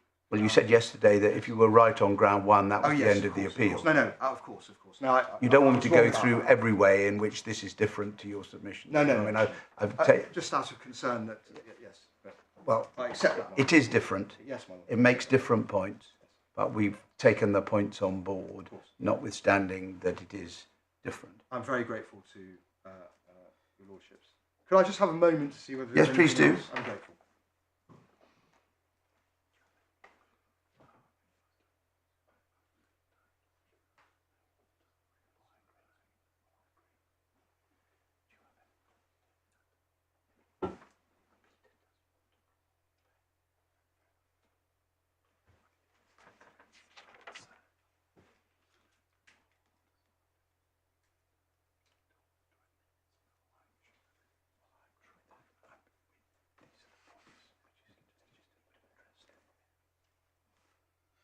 Nothing further. No, thank you very much. We don't have anything for you, Mr. Sutterwaller, so anything more for you. So thank you very much. Yes, Miss Sloane. Yes, my lords. I hope that I won't need to take long. No. I'd like to start by just picking up answering a few of the factual queries that were raised yesterday. Yeah. First, the number of service lines. Yeah. 133 service lines.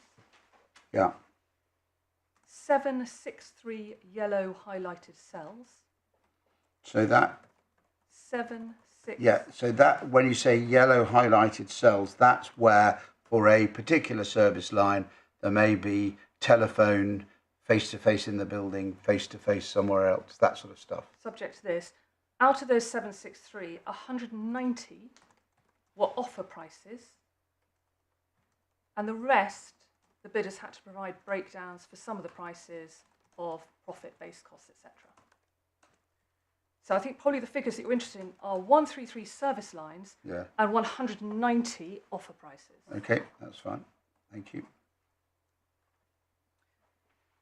Secondly, my lord, you asked about the date of the document in which the impact of applying the framework prices is calculated. That's at tab 34 of Supplementary Bundle 2.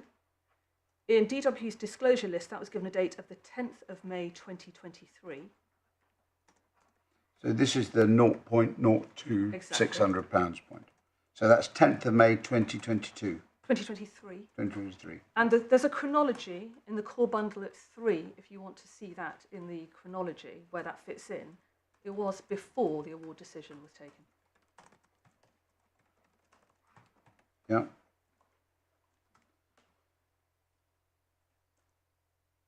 The third factual point was that I remembered that you had asked me for an explanation of the third error relied upon by DWP. We had the 2, where there was the obvious transposition of the wrong columns. OH58. Exactly, and I didn't give you that, but I can give you the reference. It's explained in the witness statement of Miss Newey, and it's Supplementary Bundle 2, tab 16, page 174. 174. Yep, and there are the paragraphs are 107. Paragraph 107 gives the essential explanation, and then if you're interested in it further, a more detailed explanation is given in 112 to 119. Okay.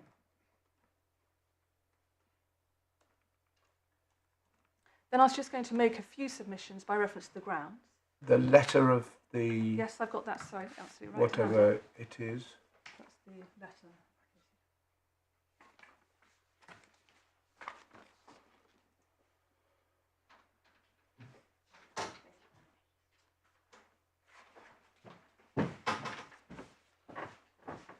Thank you very much. Thank you very much.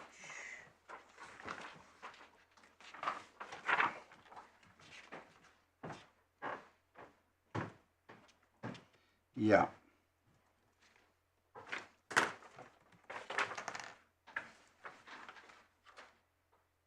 And this is, as the judge describes it in the judgment, as the response to the letter before claim. Yes. Thank you.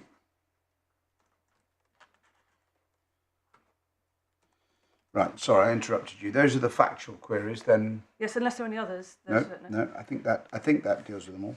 So ground 1. And this is whether there was a clear mandatory rule of exclusion. Yeah. I'm just going to deal briefly with the argument that this was a factual assessment with which this court should not interfere. Yeah. In Healthcare at Home, paragraph 14, that's in the authorities bundle at page 290.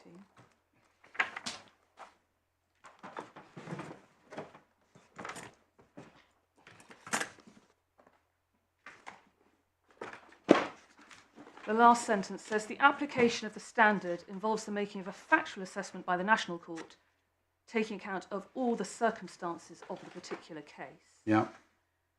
And we say the judge erred by not taking account and addressing all the factual circumstances of the case, and did not address the wording that is a bid for a service line, did not address the clear wording elsewhere in the ITT about disqualification or exclusion, did not address the absurdly draconian outcome. And in addition, we rely on there being a clear error of approach in paragraphs 141 and 142.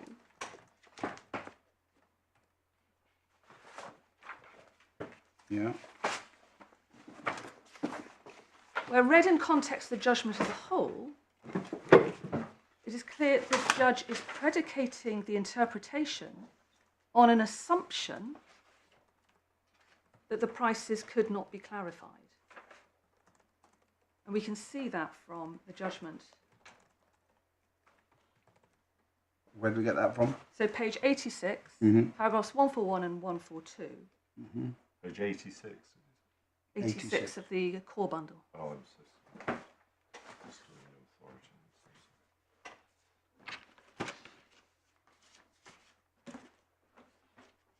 Yep. And one sees at the heart of the reasoning, right in the middle of paragraph 141, in context, it makes no sense there would be a discount meaning a reduction when it would not have been possible to divine what the reduction ought to have been between naught and the amount of the maximum sum for the service line submitted. Yeah. And then in the paragraph 142, he says, well, even if I'm wrong about that, there was no ambiguity. And he cites the defendant's submission, The first point is it was clear from elsewhere in the ITT that bidders needed to comply and that non-compliant bids could be excluded. Well, that doesn't address mandatory exclusion. Then the tender documentation needs to be assessed in its commercial context. The Arwin tenderer would have understood that bids containing prices for service lines in excess of the framework maximum prices could not be contractualised, hence would need to be excluded from the competition. So again, this is dependent on the validity of the arguments about whether it's possible to clarify or use the framework prices. Okay. So it assumes that the Arwin bidder would have adopted the same view of the law as DWP and the judge. Mm-hmm. The final point on this is that my learned friend said today that we cannot rely on this clause because we say it's ambiguous. And that is answered, really, our case is based on paragraph 35 of Clinton in the Court of Appeal, which said where you're excluding, where there's particularly draconian consequences, the phraseology needs to be particularly clear. So we're saying you can't rely on this in order to disqualify. That doesn't mean that what then ignores it altogether. That doesn't follow. Then I'm going to turn to ground 2. Well, before you do that, that's ground 1. Do you accept that ground 5 arises in the context of ground 1? Yes, we do. Could you deal with that next? I'm Yeah. going to be asking you to make your submissions in reply in the order which, speaking entirely for myself, I'm likely to deal with the issues in any judgment. So that's ground 1. Since ground 5 is related to ground 1, it would help me if you just dealt with that, and then that part of the case I can sort of mentally close off. Certainly. Just to be clear on ground 5, can I set out how, just draw your attention to how this is put in the permission to appeal. So could we go in the core bundle to page 210?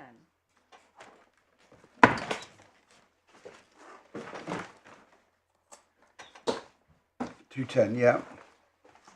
Could I ask your lordships to read paragraphs 57 and 58?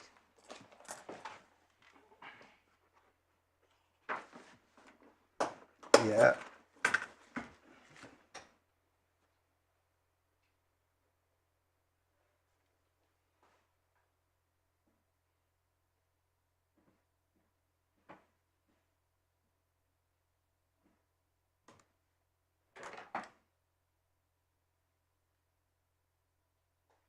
Yeah. So we see it is relevant and has to be taken into account when applying proportionality. And insofar as the judge said that it was not relevant, that was wrong.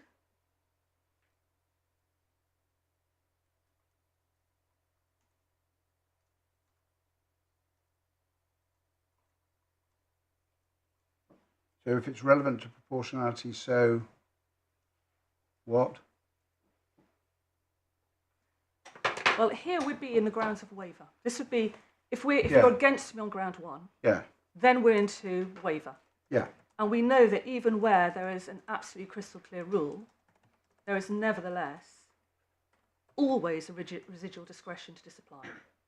Yeah.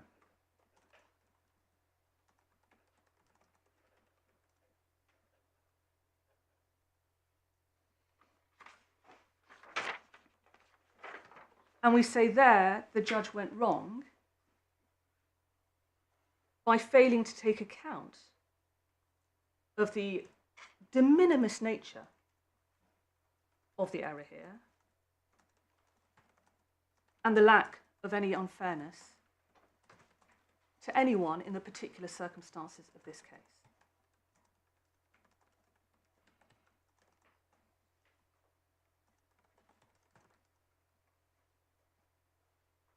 Although that second point's circular. My lord? We said, and the lack of any unfairness. That's Yes. circular because part of the arguments against you are it would be unfair because it's in breach of equal treatment. Yes, I accept that. But we say in circumstances where here there is no breach of equal treatment because you've heard my case on this, it has no impact on the scoring, the evaluation. I understand that, yeah. That's why I said it was circular. Yeah. Okay. So that's Anything else on ground 5? No, just to be clear, we say if this comes on to the point about if there's a material misdirection of law, which we say there was. So the DWP materially misdirected itself. And then my learned friend says, well, there might be other reasons to justify the decision to exclude. As I say, what? What factor possibly is there? As I understand it, DWP is not relying on it being a lack of reasonable care justifies of itself disqualification. And therefore, I protected, as it were, ourselves from that, should they raise that, by saying that does not work in this case.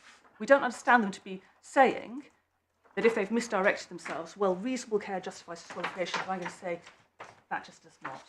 So have you moved to ground 6?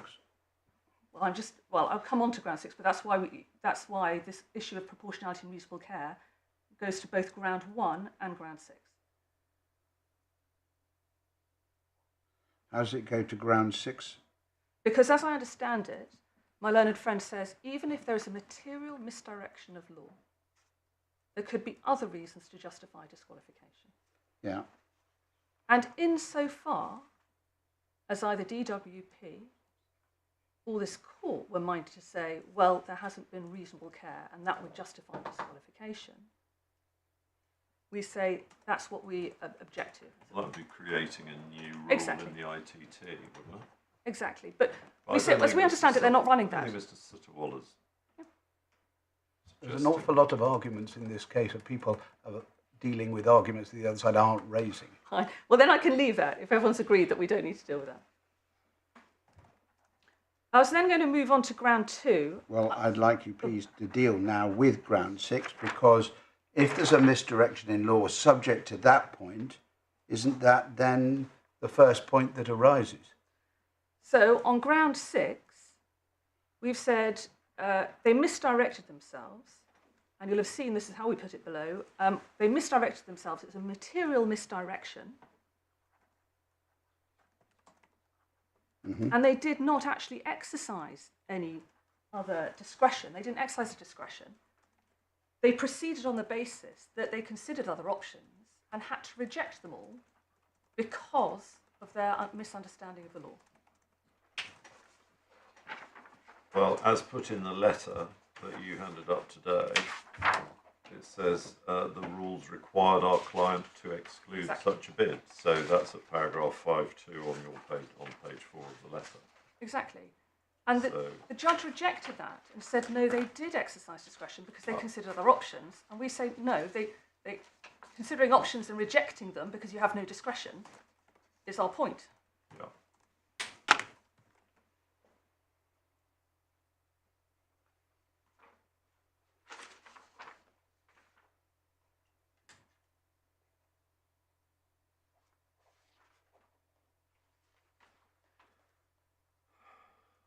So then, just finishing on ground 6, if the outcome is DWP misdirected itself, it did not exercise its discretion, it did not consider any other reasons,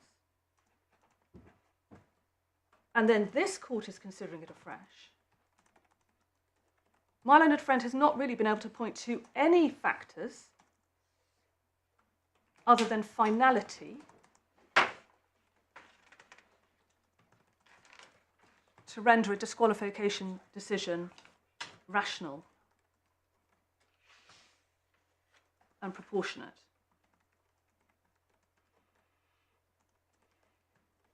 And the judge dealt with this in paragraph 216 of the judgment at page 104. And in my opening, I went through each of those factors. Yeah. And I'm not proposing to revisit that. You have my submissions on that. So, in short, we say there's no rational basis for disqualification which was relied upon at the time by DWP. There is no other rational and proportionate justification which has now been identified.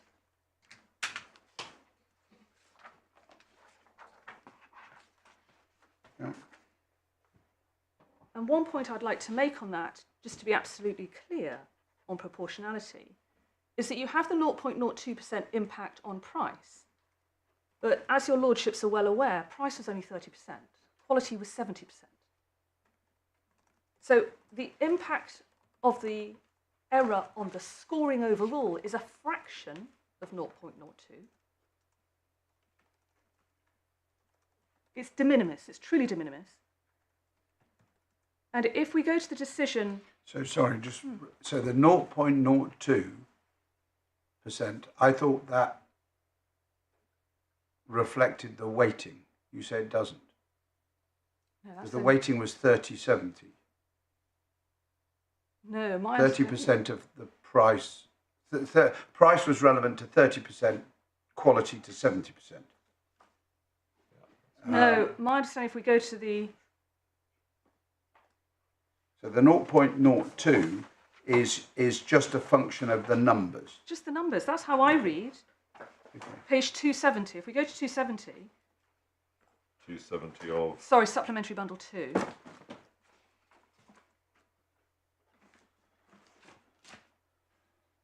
That's the impact on pricing. Mm-hmm.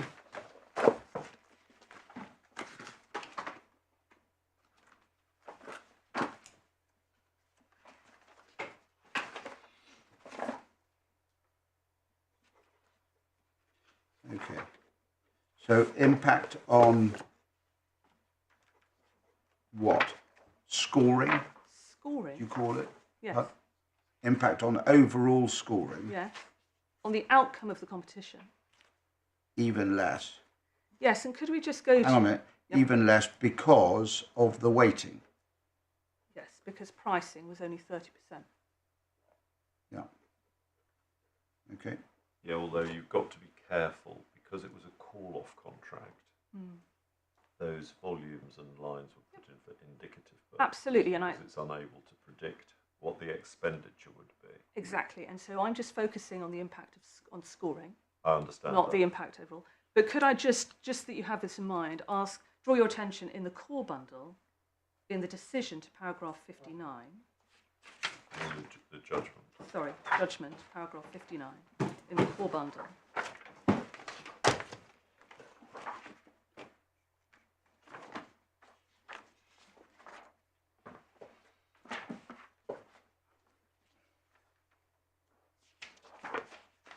You can see that Optima scored the highest on quality by a country mile.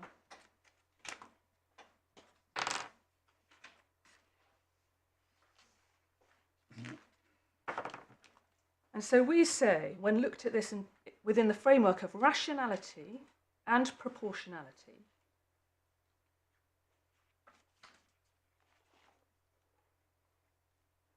it would be irrational and disproportionate, obviously, to disqualify the bidder who would otherwise be successful, whose quality score was the highest by a long way, on the basis of an obvious error which had a de minimis impact.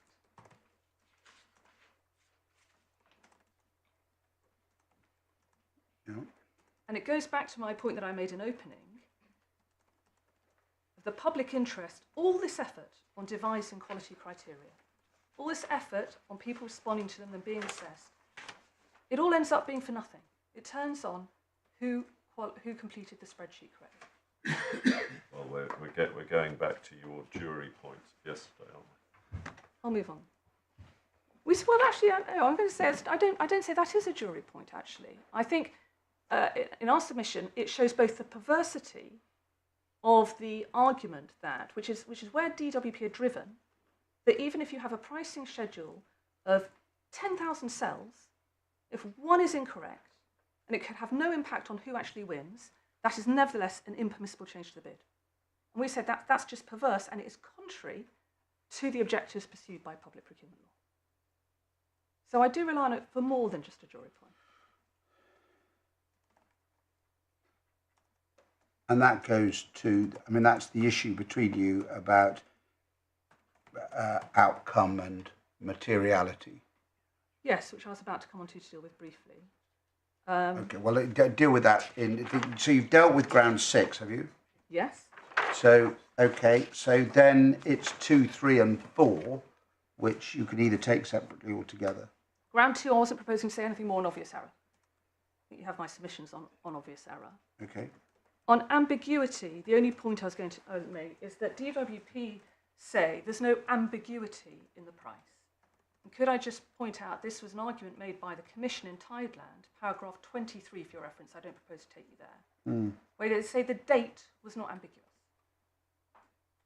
And of course the date itself was not ambiguous. The ambiguity arose because of the inconsistency between, on the one hand, declaring that the tender would be valid for 90 days, and on the other hand, putting a date which was not 90 days.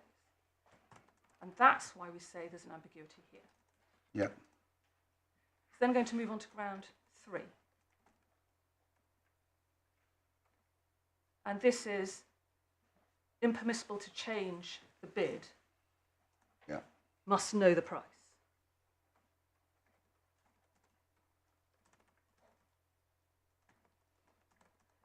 Now, the first point is that there was a valiant attempt by my learned friend yesterday afternoon to say that the judge did undertake a factual assessment of whether the new prices amounted to a new tender. Mm-hmm.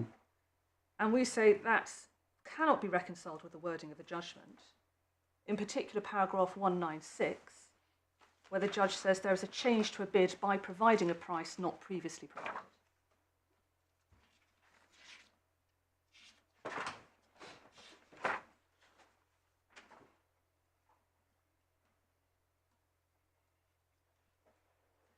Yeah. The second point, to preface before I make my submissions on the test, is that, of course, this case is not really a new price case at all.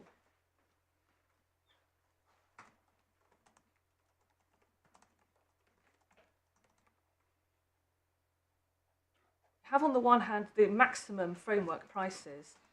You have the obvious errors.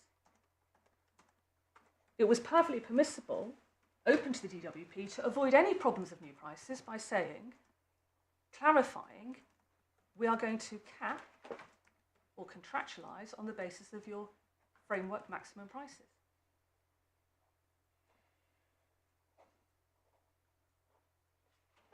Yeah.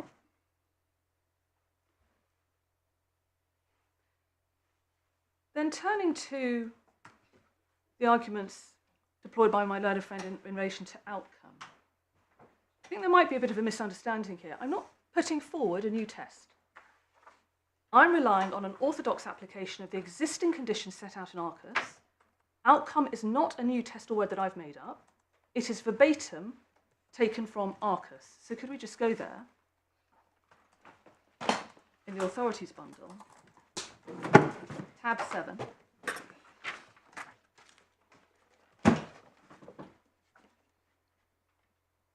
And it's paragraph 32. 32. Yes, on page 106.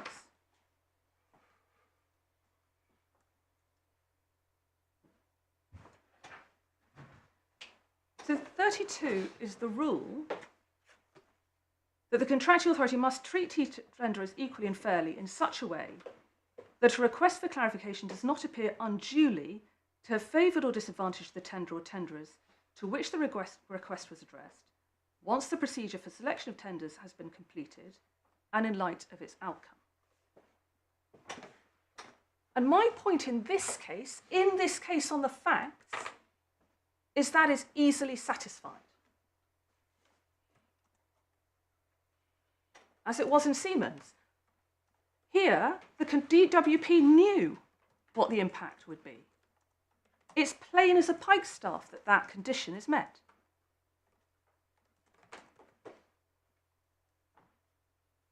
Now, what I'm not saying is that in every situation a contracting authority needs to be able to discern what the impact is before addressing the clarification question. I'm not saying that at all. And of course, as my lordships pointed out, one sometimes needs to ask the question and then assess in light of the response whether the correctional clarification is permitted or whether it amounts to or would amount to a new tender. And we can see that, I don't propose to go there, but for the reference, that's paragraph 36 of Tideland. The point was, ask the question, and then you can see.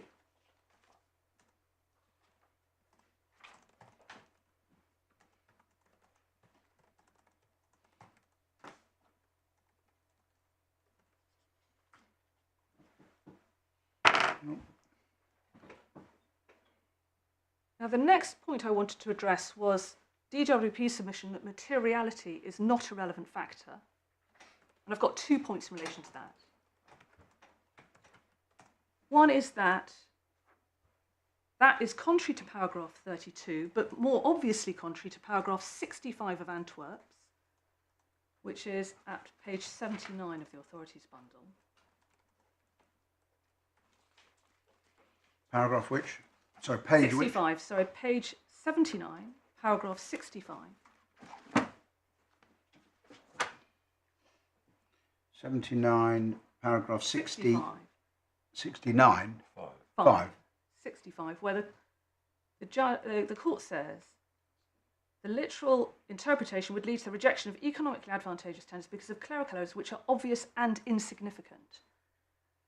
Now, my understanding of what my learned friend was saying is that by introducing a significance test or a materiality test, it all becomes very difficult.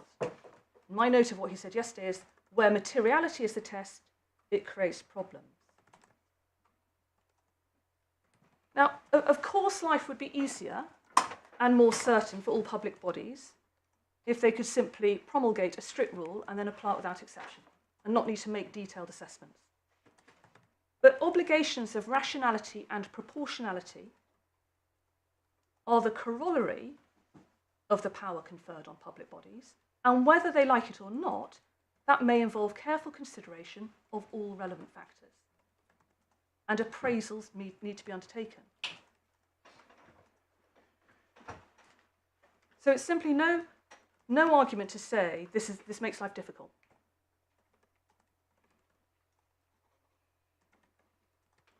In their written submissions, DWP put forward a hypothetical example of a tenderer who could complain that they took time to make sure their tender was free of errors,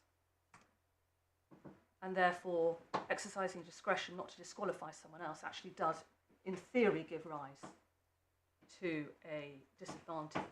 Mm-hmm. The trouble is that could be said of any occasion when correction of an error is permitted. It could arise in Thailand, in Antwerp, or any of them. That's not the policy, that's not the law that we have.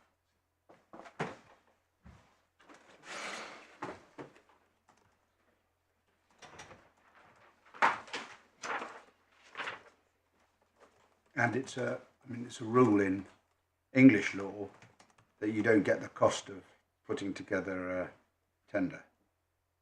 Yes. Blackpool Aero Club. That was no implied. London Development Dockland Corporation.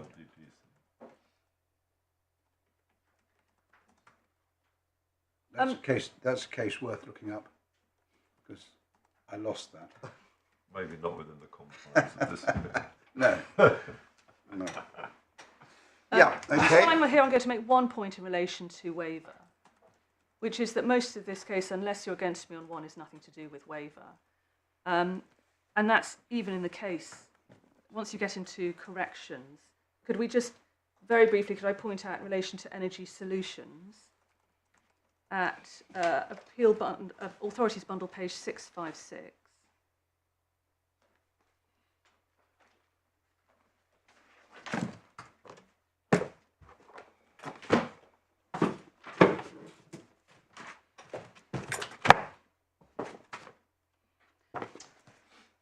I want to point out paragraph 859.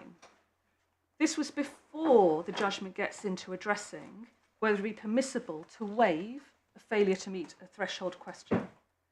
And we can see that the successful challenger's argument, this is the person complaining energy solution submissions, were as follows. The premise for the questions was a conclusion that a bidder had failed to achieve a threshold specified in the SORR. There were certain safeguards before such a conclusion could lawfully have been reached by the NDA. These are both substantive and procedural. First, if the threshold criterion was capable of being understood in more than one way by an R-win bidder, then the NDA could not lawfully find that the threshold had been failed if it would be past applying any of those interpretations. Secondly, if the bidder submitted a response containing an obvious error, then the NDA would have had to provide a bidder with the opportunity to correct that before failing the bidder, provided that did not lead to what was in reality a new tender. This would be as a matter of discretion on the part of the NDA, which would have to be exercised equally and fairly. If the bidder submitted a response which was unclear in any respect or might be susceptible to clarification, then the NDA would have had to provide a bidder with the opportunity to clarify its rule, because it had, if in doubt, clarify. And finally, it would have to give them the benefit of any doubt. As a matter of construction, they submitted that any failure to achieve a relevant threshold should lead to a bidder's exclusion from the competition. And that's then, the following passage is all then about waiver. And we say this illustrates, if it's not already well illustrated by Leadbitter and all the other cases, the distinct concepts of correcting an obvious error and waiver of a mandatory exclusion or mandatory rule where there's no suggestion of error. But as I pointed out yesterday, those passages in this case, and you can see this from 853 onwards, are in relation to a specific requirement. Yes. Where a bidder had to achieve a pass. Exactly. Or they were told they would be disqualified. Yeah. And that's why I then don't go on to look at those passages. Good, good. Thank you. Fascinating and brilliantly drafted, though I like to think they are. They're not applicable. Okay, thank you. So anything else on ground 3? No, nothing on ground 3, unless there are any questions that my colleagues have for me. On the Siemens point that I was asking Mr. Zacaroli about, why wasn't the finding effectively of a whole load of additional money due, hundreds of thousands of pounds, why wasn't that a substantial amendment? I don't want to speculate on that, my lord, because to be honest, I don't know the answer. I don't know. It's quite difficult to work out from the case, isn't it? No, but it might be, the context was, I think it was a £2.75 billion contract. Yeah. So I think that might be the answer, is that if one bid was far cheaper than the other, I say cheaper, but lower priced, and that the scores were so far apart that making the amendment was insignificant. I think that emphasises to us it's a matter of fact and degree in the context of the overall circumstances of the case and the tender. But I can't answer beyond that because one can only infer. All right. Well, I mean, Mrs. Justice O'Farrell had to deal with hundreds of challenges. She really did. And so the last thing it is a criticism of her that it's not entirely clear from the face of the judgment.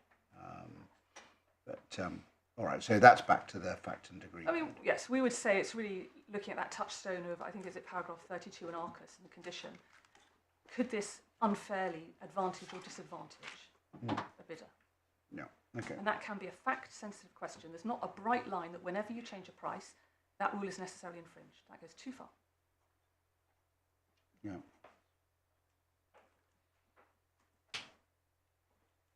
Yeah. And then finally, we've got ground 4,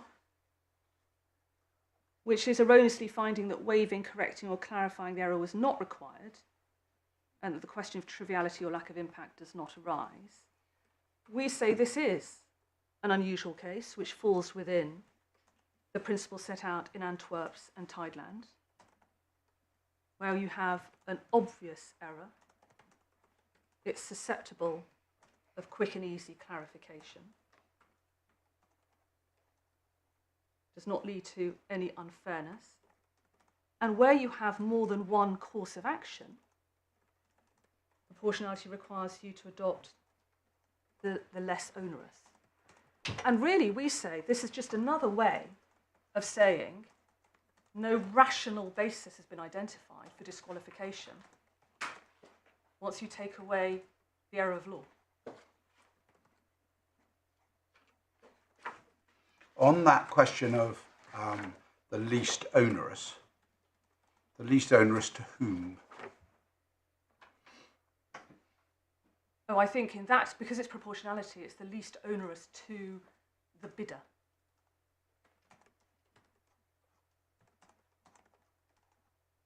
We can go to it if you'd like, my lord, but I think that's the only sense in which proportionality would make sense, because there's the draconian course of disqualification, or there's another option available where one can rectify the problem, and it's that latter course which is consistent with proportionality.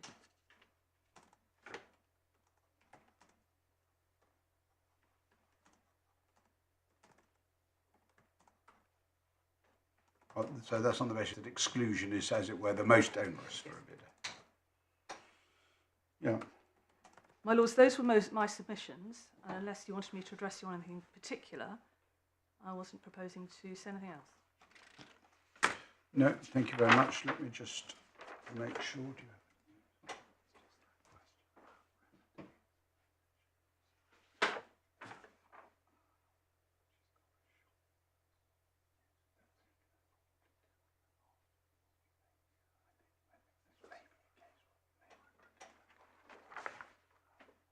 No questions.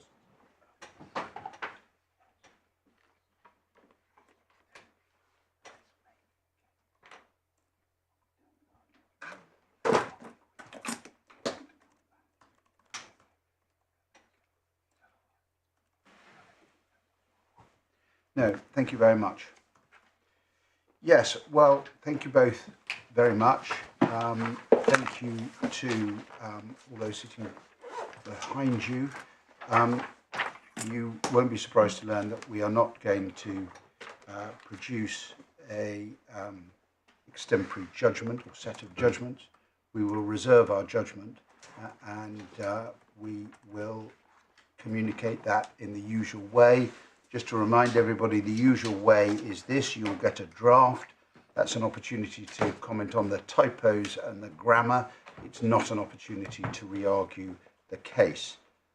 If there are any minor factual errors, you can also point those out, but we'd be grateful if those were pointed out, but that's obviously the limit of it.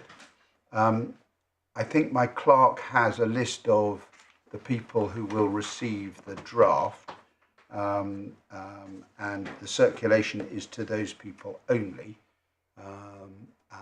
and it is not to be disseminated wider. And as you both know, there are strict rules now about those who breach that embargo. When you get the draft, other than commenting on the typos and what have you, we'd be grateful if you would, between you, see if you can agree an order.